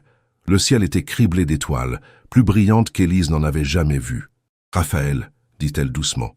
Je suis prête. » Il comprit immédiatement ce qu'elle voulait dire. Il se redressa et la regarda intensément. « Tu es sûr? Il n'y a aucune urgence. Je peux attendre aussi longtemps que... » « Je suis sûr. » Elle prit ses mains. « Je veux que ce soit toi, je veux que ce soit maintenant, ici, dans ce lieu parfait, loin de tout. » Il l'embrassa alors, profondément, tendrement, avec toute la passion contenue de ces derniers mois. Puis il la prit dans ses bras et la porta à l'intérieur. Ce qui suivit fut à la fois intimidant et magnifique. Raphaël fut d'une douceur infinie, prenant son temps, s'assurant à chaque instant qu'elle allait bien, qu'elle était à l'aise. Il murmura des mots d'amour contre sa peau, embrassa chaque centimètre de son corps, la fit se sentir adorée, précieuse. Il y eut de la maladresse, de la nervosité, quelques moments de doute, mais aussi des rires, des soupirs, une connexion si profonde qu'Élise en pleura de joie. « Je t'aime », murmura-t-elle, alors qu'ils étaient enlacés, les draps blancs emmêlés autour d'eux, la brise marine caressant leur peau. « Je t'aime aussi, tellement. » Il embrassa son front. « Merci, pour ta confiance, pour ton amour, pour toi. » Ils s'endormirent ainsi, corps entrelacés, cœurs battant à l'unisson, tandis que l'océan chantait sa berceuse éternelle. Les jours suivants furent une découverte mutuelle. Raphaël lui apprenait son corps, elle découvrait le sien. Ils passèrent les matinées à jouer avec Chloé, construisant des châteaux, nageant dans le lagon, faisant de la plongée avec Tuba. Les après-midi, pendant la sieste de Chloé, étaient pour eux moments volés de passion et de tendresse.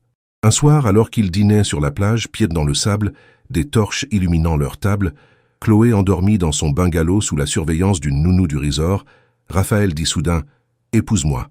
Élise faillit s'étouffer avec son verre de vin. « Quoi ? Épouse-moi ». Il n'avait pas de bague, pas de grande mise en scène, juste ses yeux bleu-gris qui la fixaient avec une intensité brûlante. « Je sais que c'est rapide, je sais qu'on devrait attendre, mais je ne veux pas attendre. Je veux que tu sois ma femme. Je veux construire une vie avec toi, officiellement, complètement.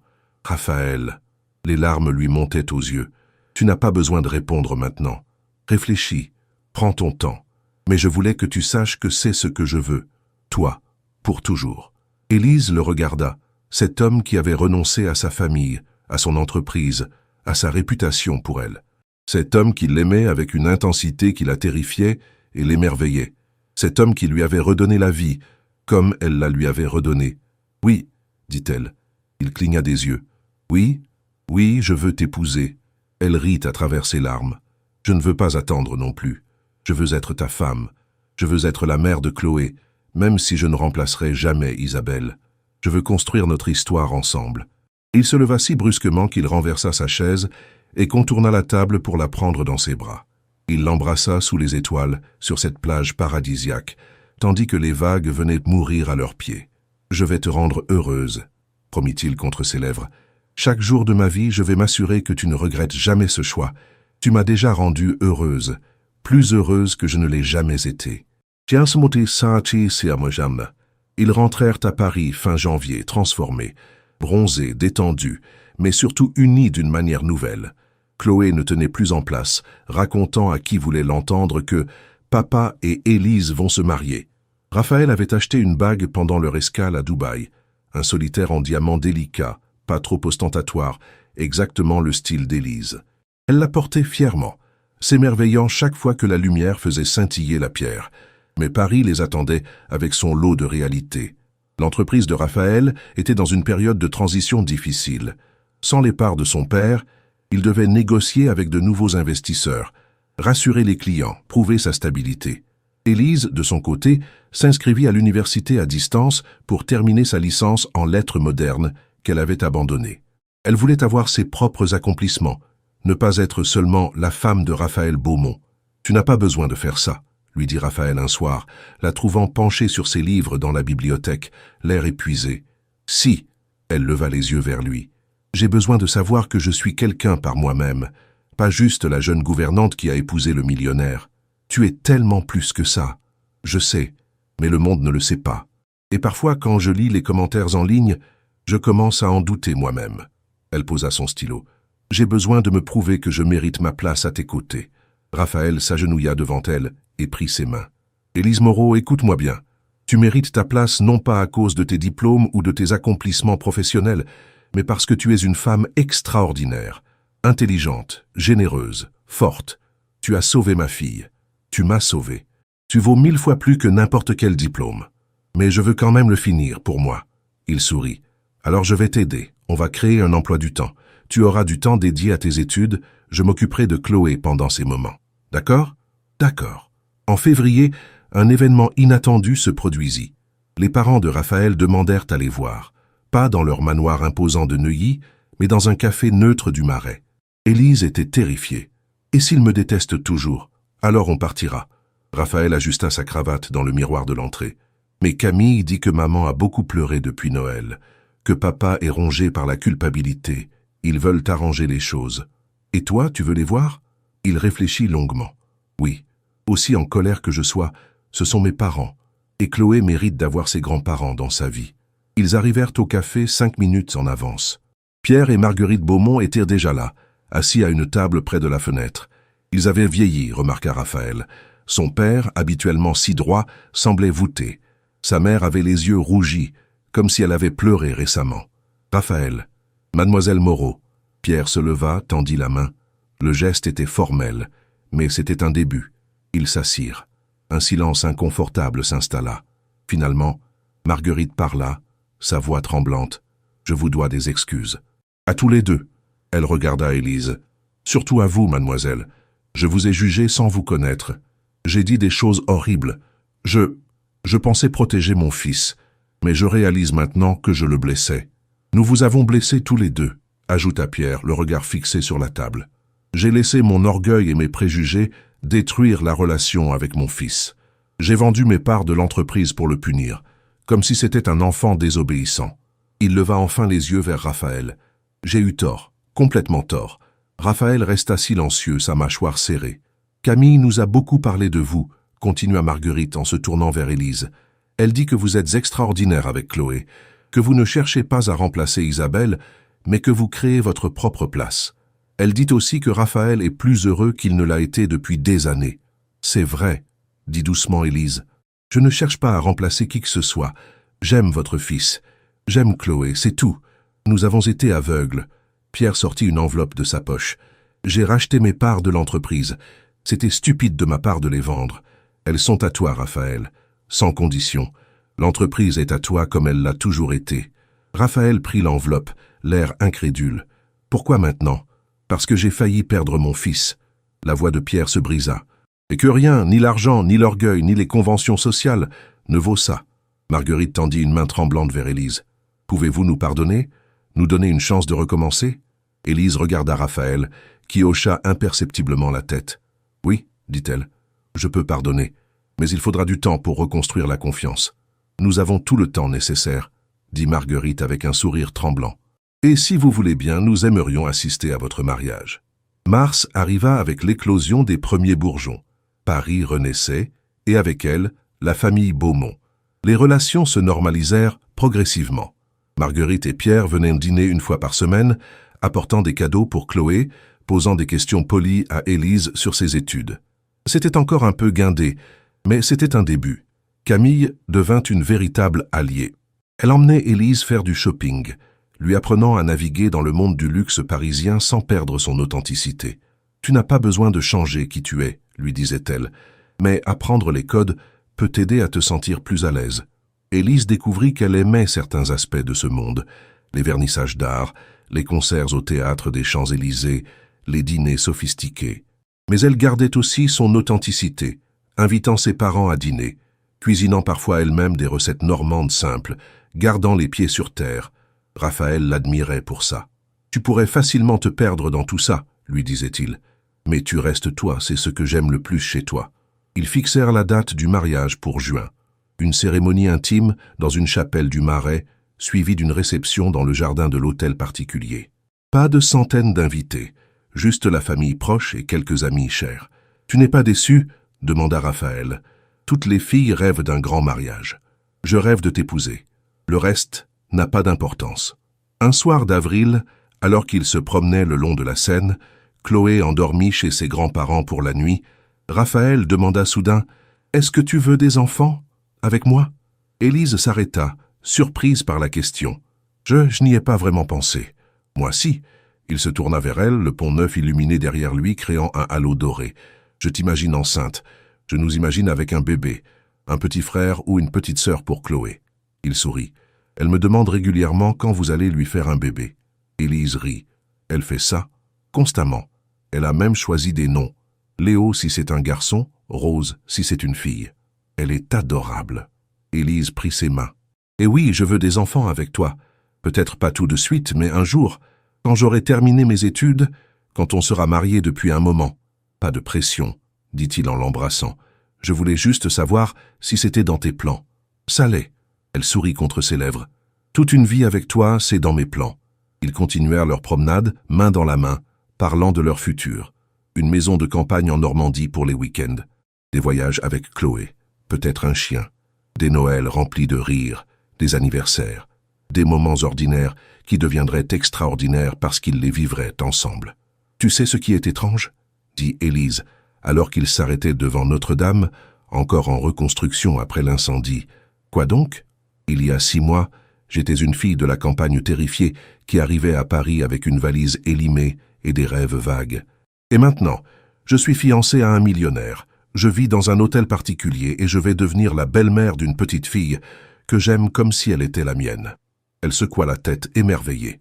C'est surréaliste. Les contes de fées existent, dit Raphaël en la serrant contre lui, mais ils ne sont pas sans obstacle. On a dû se battre pour le nôtre. Et on continuera à se battre. Elle leva les yeux vers lui. Parce que tu en vaux la peine. Parce que nous en valons la peine. Il l'embrassa là devant la cathédrale en reconstruction, symbole parfait de leur propre renaissance. 2 âmes brisées qui s'étaient trouvées et qui, ensemble, reconstruisaient quelque chose de magnifique. Paris brillait autour d'eux, indifférente et éternelle. Mais pour Raphaël et Élise, cette ville était devenue le théâtre de leur histoire d'amour, le témoin de leur transformation. Et ce n'était que le début. Mai arriva dans une explosion de couleurs. Les marronniers des Champs-Élysées se couvraient de fleurs blanches et roses. Les jardins du Luxembourg débordaient de tulipes multicolores, et l'air tiède charriait le parfum du lilas et du jasmin. Paris était à son apogée, et avec elle, les préparatifs du mariage. Élise avait insisté pour une cérémonie simple, mais Camille et Marguerite avaient d'autres idées. Sans être étouffant, elle l'avait aidé à choisir une robe magnifique, une création en dentelle de Calais d'un blanc crémeux, simple mais élégante, qui épousait ses formes avec grâce. Pas de traîne démesurée, pas de strass tape à l'œil, juste la perfection sobre. « Tu es magnifique », avait murmuré Marguerite lors du dernier essayage, les larmes aux yeux. Isabelle aurait été heureuse de savoir que Raphaël a trouvé quelqu'un comme toi. Ces mots avaient profondément touché Élise. Elle s'était fait une alliée inattendue en sa future belle-mère, qui semblait sincèrement vouloir rattraper ses erreurs initiales. Les parents d'Élise, Michel et Françoise, étaient arrivés 1 semaine avant le mariage. Ils logeaient dans l'hôtel particulier, et leur présence apportait une touche de simplicité bienvenue dans l'effervescence des préparatifs. Michel aidait le jardinier à préparer le jardin pour la réception, refusant de rester les bras croisés. Françoise passait des heures avec Madame Leblanc dans la cuisine, partageant des recettes normandes. « Ton père est un homme bien », dit un soir Pierre Beaumont à Élise, alors qu'il regardait Michel tailler les rosiers avec une expertise de fermier. Honnête travailleur. On vient de mondes différents, mais au fond, on veut la même chose. Le bonheur de nos enfants. Merci, monsieur Beaumont. Pierre, appelle-moi Pierre. Il lui sourit. Tu vas être ma belle-fille dans quelques jours. Il est temps d'abandonner les formalités. 3 jours avant le mariage, un événement inattendu se produisit. Élise reçut un appel d'une association caritative qu'elle avait contactée des mois auparavant, proposant de faire un don au nom de leur mariage plutôt que de recevoir des cadeaux. « Mademoiselle Moreau, nous avons une surprise pour vous. Votre générosité nous a inspirés et nous avons organisé un petit événement en votre honneur. Pourriez-vous venir à notre centre demain après-midi » Curieuse, Élise accepta. Raphaël l'accompagna et ils se rendirent dans le 19e arrondissement, dans un quartier modeste qu'Élise connaissait bien pour y avoir fait du bénévolat. Quand ils entrèrent dans le centre, ils furent accueillis par une cinquantaine d'enfants défavorisés que l'association aidait. Ils avaient préparé des dessins, des chansons et une grande banderole proclamant « Merci Élise et Raphaël. Votre don va permettre de financer notre programme pendant 1 an », expliqua la directrice, une femme énergique nommée Fatima. Ces enfants voulaient vous remercier personnellement. Élise avait les larmes aux yeux. Raphaël, lui, regardait la scène avec une émotion profonde.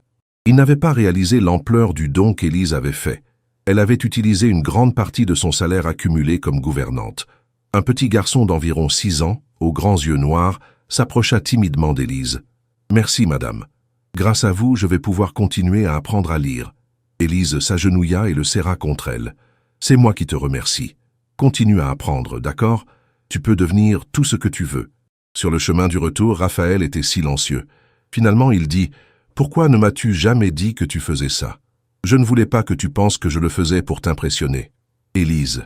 Il arrêta la voiture sur le bas-côté et se tourna vers elle. « Tu réalises que tu es la personne la plus incroyable que j'ai jamais rencontrée? Tu aurais pu dépenser cet argent en vêtements, en voyages, en n'importe quoi. Mais tu l'as donné à des enfants qui en avaient besoin. Ça, c'était naturel. J'ai grandi sans beaucoup d'argent. Je sais ce que c'est de devoir choisir entre les livres et les loisirs. Si je peux aider, je t'aime. » Il prit son visage entre ses mains. « Je t'aime tellement que ça me fait mal parfois. Et je vais passer le reste de ma vie à mériter ton amour. Tu le mérites déjà. » Il l'embrassa alors, tendrement, profondément, sur ce bas-côté de la périphérie parisienne, tandis que le soleil de mai descendait lentement vers l'horizon. La veille du mariage, selon la tradition, Raphaël et Élise passèrent la nuit séparés. Raphaël alla dormir dans un hôtel avec son témoin, son meilleur ami d'université, Olivier. Élise resta à l'hôtel particulier avec Camille, sa mère et Chloé. Elles organisèrent une petite soirée entre filles dans la suite d'Élise. Champagne, jus de fruits pour Chloé, musique douce et conversations intimes. Camille raconta des histoires embarrassantes sur Raphaël enfant. Françoise partagea des souvenirs d'Élise petite fille. Chloé était euphorique, essayant sans arrêt sa robe de demoiselle d'honneur bleu lavande. « Tu as peur ?» demanda Camille à un moment, alors qu'elles étaient seules sur le balcon contemplant Paris illuminé. « Terrifiée, admit Élise. Pas de l'épouser, ça j'en suis certaine, mais de tout le reste, de ne pas être à la hauteur, d'échouer. Hein, tu ne peux pas échouer à être toi-même. » Camille lui prit la main. « Et c'est tout ce que Raphaël veut. Toi, authentique, imparfaite, humaine. Il ne veut pas une femme parfaite. Il veut toi. Et si un jour il se réveille et réalise qu'il a fait une erreur? Ça n'arrivera pas, je connais mon frère. Quand il aime pour toujours. Il a aimé Isabelle jusqu'à son dernier souffle, et il t'aimera de la même manière. » Elle sourit. « Peut-être même plus intensément, parce que tu l'as ramené d'entre les morts. » Plus tard, alors qu'Élise était couchée, incapable de dormir, Chloé se faufila dans sa chambre. « Élise, tu dors ?»« Non, ma puce, viens. » La petite grimpa dans le lit et se blottit contre elle. « Demain, tu vas vraiment devenir ma maman ?» Le cœur d'Élise se serra. « Je vais devenir ta belle maman. Ta vraie maman sera toujours ta maman. Personne ne peut la remplacer. Je sais, mais je peux t'appeler maman quand même, si je veux ?» Les larmes coulèrent sur les joues d'Élise. « Oh, Chloé, bien sûr que tu peux. Ce serait le plus beau cadeau du monde. Alors, je vais le faire. » Chloé leva ses grands yeux bleus vers elle. « Parce que tu es comme une maman pour moi, tu prends soin de moi, tu m'aimes. Tu fais rire papa. Tu nous as rendu notre famille. » Elles s'endormirent ainsi, enlacées, tandis que Paris veillait sur elles. Le jour du mariage se leva dans une explosion de lumière dorée. Un de ces matins de juin parfaits, où le ciel est d'un bleu immaculé et où l'air sent la promesse et la joie. Élise se réveilla entourée de femmes affairées. Marguerite avait engagé une maquilleuse et une coiffeuse professionnelles. « Rien d'excessif », avait insisté Élise. « Je veux rester moi-même. » Le résultat fut parfait. Un maquillage naturel qui soulignait ses grands yeux noisettes. Une coiffure simple, ses cheveux châtains relevés en un chignon lâche avec quelques mèches encadrant son visage, orné de petites fleurs blanches. Quand elle enfila sa robe, le silence s'abattit dans la pièce. « Mon bébé » murmura Françoise, les larmes coulant librement. « Tu es si belle. » « Raphaël va s'évanouir » plaisanta Camille, essuyant discrètement ses propres larmes. La cérémonie avait lieu à 15 heures dans la petite chapelle Saint-Paul-Saint-Louis dans le Marais, une église du XVIIe siècle à l'architecture baroque délicate. Une cinquantaine d'invités seulement, famille proche et quelques amis chers. Quand Michel accompagna sa fille dans l'allée centrale, au son d'un quatuor à cordes jouant du Pachelbel, Élise ne vit que Raphaël. Il se tenait devant l'autel, magnifique dans son costume gris anthracite sur mesure, une rose blanche à la boutonnière. Quand leurs regards se croisèrent, elle vit ses yeux se remplir de larmes. Olivier, son témoin, dut lui tendre un mouchoir. La cérémonie fut intime et émouvante. Le prêtre parla d'amour, de rédemption, de seconde chance. Quand vint le moment des vœux, Raphaël prit les mains d'Élise, sa voix tremblante d'émotion. « Élise, il y a 7 mois, tu es entrée dans ma vie comme un rayon de soleil perçant l'obscurité. J'étais un homme brisé, perdu dans son chagrin, incapable de vivre vraiment. Tu m'as montré que la vie continue, que le bonheur est possible, même après la tragédie. Tu as redonné la vie à ma fille. Tu m'as redonné la vie. Je promets de t'aimer, de te chérir, de te soutenir dans tous tes rêves.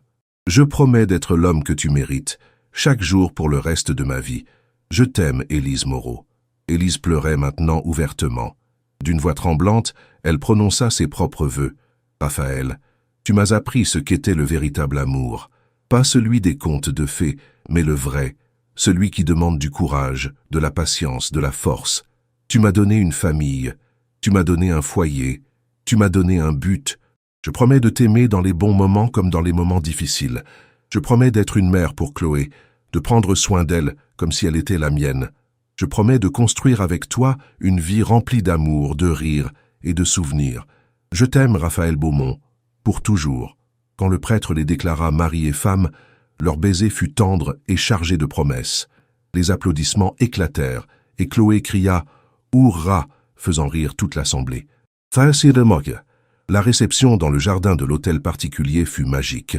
Des lanternes vénitiennes suspendues aux arbres, des tables dressées avec des nappes blanches et des bouquets de pivoines roses et blanches, un buffet somptueux préparé par Madame Leblanc avec l'aide de Françoise.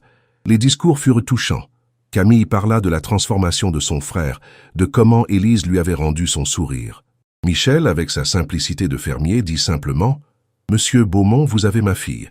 Prenez-en soin ou vous aurez affaire à moi. » Tout le monde rit, mais Raphaël hocha solennellement la tête. « Je vous le promets. » Le moment le plus émouvant fut quand Chloé, debout sur une chaise pour être à la hauteur du microphone, déclara « Merci Élise d'avoir rendu mon papa heureux à nouveau. Merci de m'aimer comme si j'étais ta vraie fille.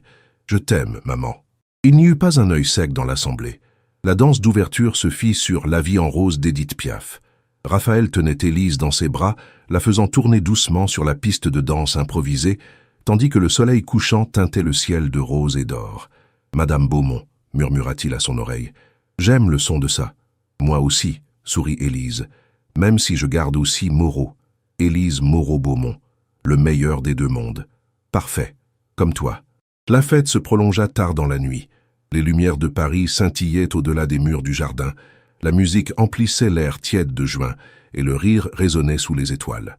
Vers minuit, Raphaël et Élise s'éclipsèrent discrètement, montant dans leur suite.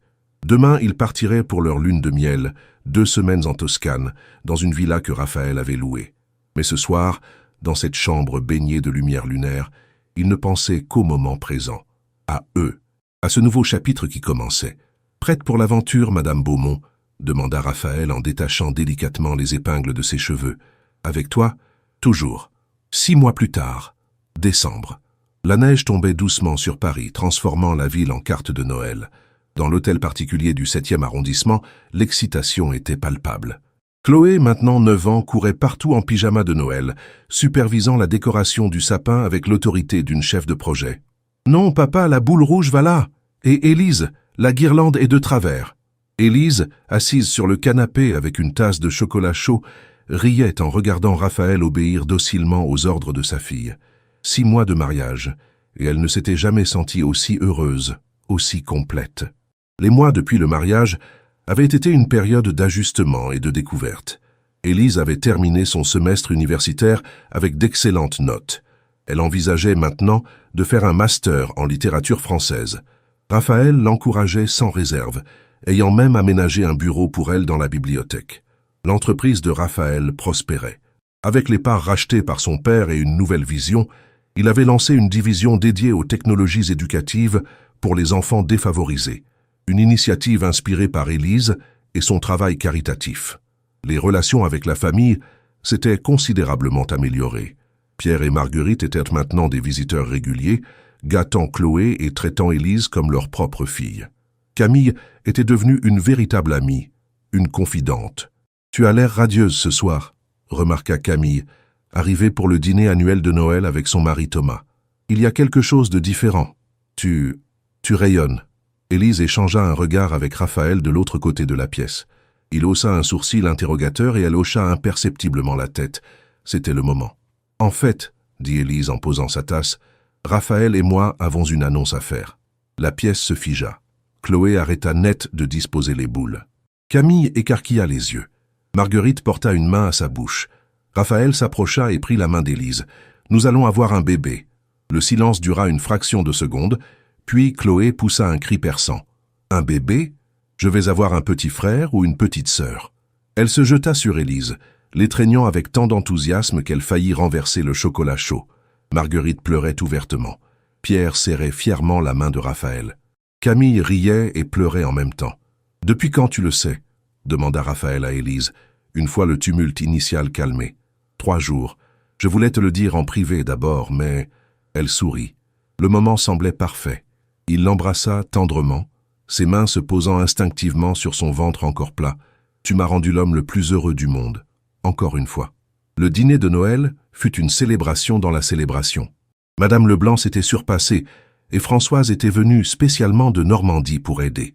Michel et Pierre, devenus amis malgré leurs différences, discutaient vignes et agriculture biologique. Après le dîner, alors que les adultes digéraient dans le salon et que Chloé jouait avec ses nouveaux cadeaux, Élise se retrouva seule un moment sur le balcon de sa chambre, contemplant Paris enneigé. Elle pensa au chemin parcouru. Il y avait 1 an à peine, elle arrivait dans cette ville terrifiée et incertaine avec une valise élimée et des rêves vagues. Elle pensait trouver un travail, peut-être une indépendance. Elle n'aurait jamais imaginé trouver une famille, un amour, une vie entière. Tu vas attraper froid. Raphaël apparut derrière elle, drapant un châle en cachemire sur ses épaules. Il l'enlaça par derrière, posant son menton sur son épaule. « Je réfléchissais, » dit-elle doucement. « À quoi ? À tout. À comment ma vie a changé. À comment un simple emploi de gouvernante s'est transformé en ça. » Elle désigna vaguement l'intérieur de la maison, d'où provenaient des rires. Une famille, un foyer, l'amour. Tu ne regrettes rien ? Pas une seconde. Elle se retourna dans ses bras pour lui faire face. Et toi ? Tu plaisantes ? Il caressa sa joue. Tu m'as tout donné, Élise. La joie, l'espoir, un futur, et maintenant, un enfant. Ses yeux brillaient d'émotion. Je n'aurais jamais cru pouvoir être à nouveau si heureux. Isabelle serait contente. Oui.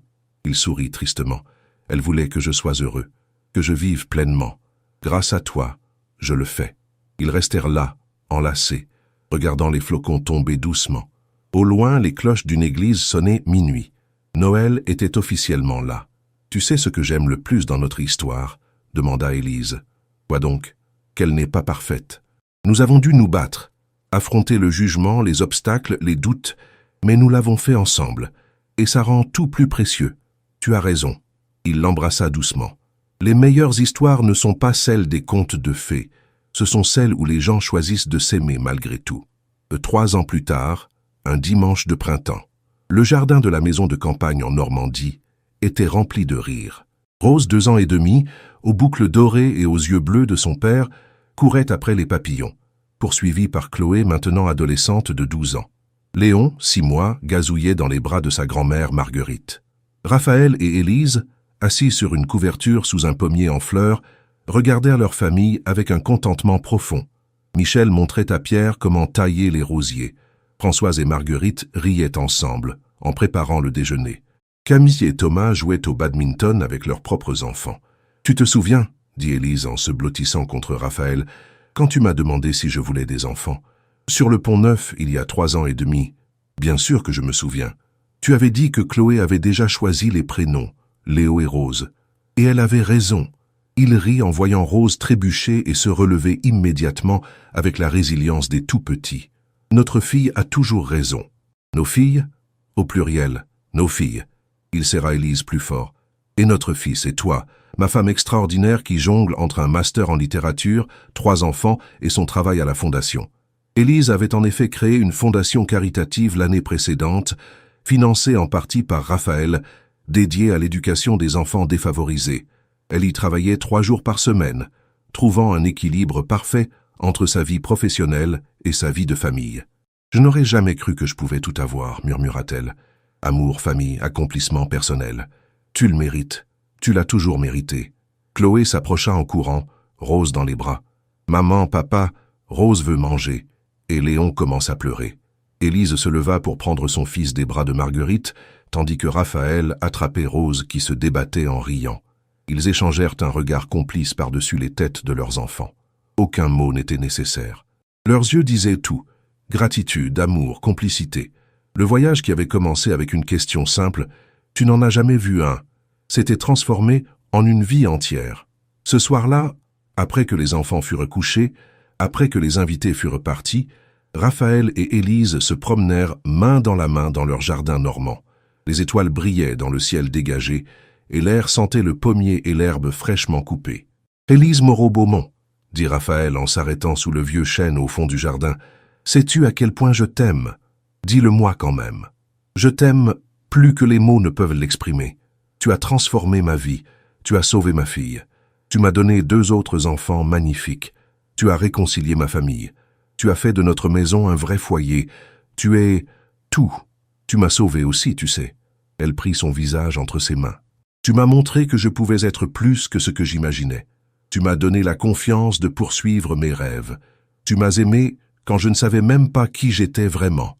Alors nous nous sommes sauvés mutuellement. C'est ça le vrai amour, non? 2 personnes qui se rendent notre meilleur. » Il l'embrassa sous les étoiles, dans ce jardin normand qui représentait le pont entre leurs 2 mondes. La simplicité de la campagne d'Élise et le luxe de la vie parisienne de Raphaël. Le meilleur des 2 univers, fusionné en quelque chose de nouveau et de magnifique. Épilogue, 10 ans plus tard.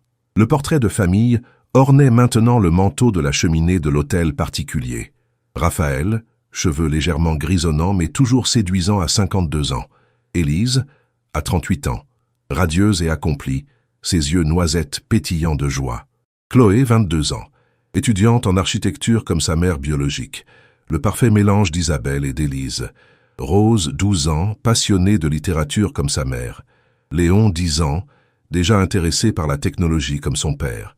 Et la petite dernière, Camille, nommée d'après sa tante, 6 ans, le rayon de soleil de la famille. Sur le bureau de Raphaël trônait le livre qu'Élise venait de publier, « Des racines et des ailes, comment l'amour nous transforme ». Un mélange de mémoires et de réflexions sur l'amour, la famille, les secondes chances. Le premier exemplaire était dédicacé à Raphaël, qui m'a donné des racines en me faisant sentir chez moi et des ailes en me poussant à voler. Je t'aime pour toujours. Élise. Dans la préface, elle avait écrit « On me demande souvent si je crois aux contes de fées. Je réponds « Non, je crois à quelque chose de mieux. Je crois aux histoires réelles, imparfaites, compliquées. Je crois à l'amour qui se construit jour après jour, qui survit aux tempêtes, qui grandit avec le temps. Je crois aux secondes chances, à la rédemption, au courage de choisir le bonheur malgré les obstacles. Il y a 10 ans, j'étais une jeune fille de la campagne qui arrivait à Paris avec un cœur plein d'espoir et de peur. Aujourd'hui, je suis une femme accomplie, mère de 4 enfants magnifiques, épouse d'un homme que j'aime plus chaque jour. Le chemin n'a pas été facile. Nous avons affronté le jugement, les doutes, les crises, mais nous avons choisi de nous battre, ensemble. Et c'est ça, la vraie magie.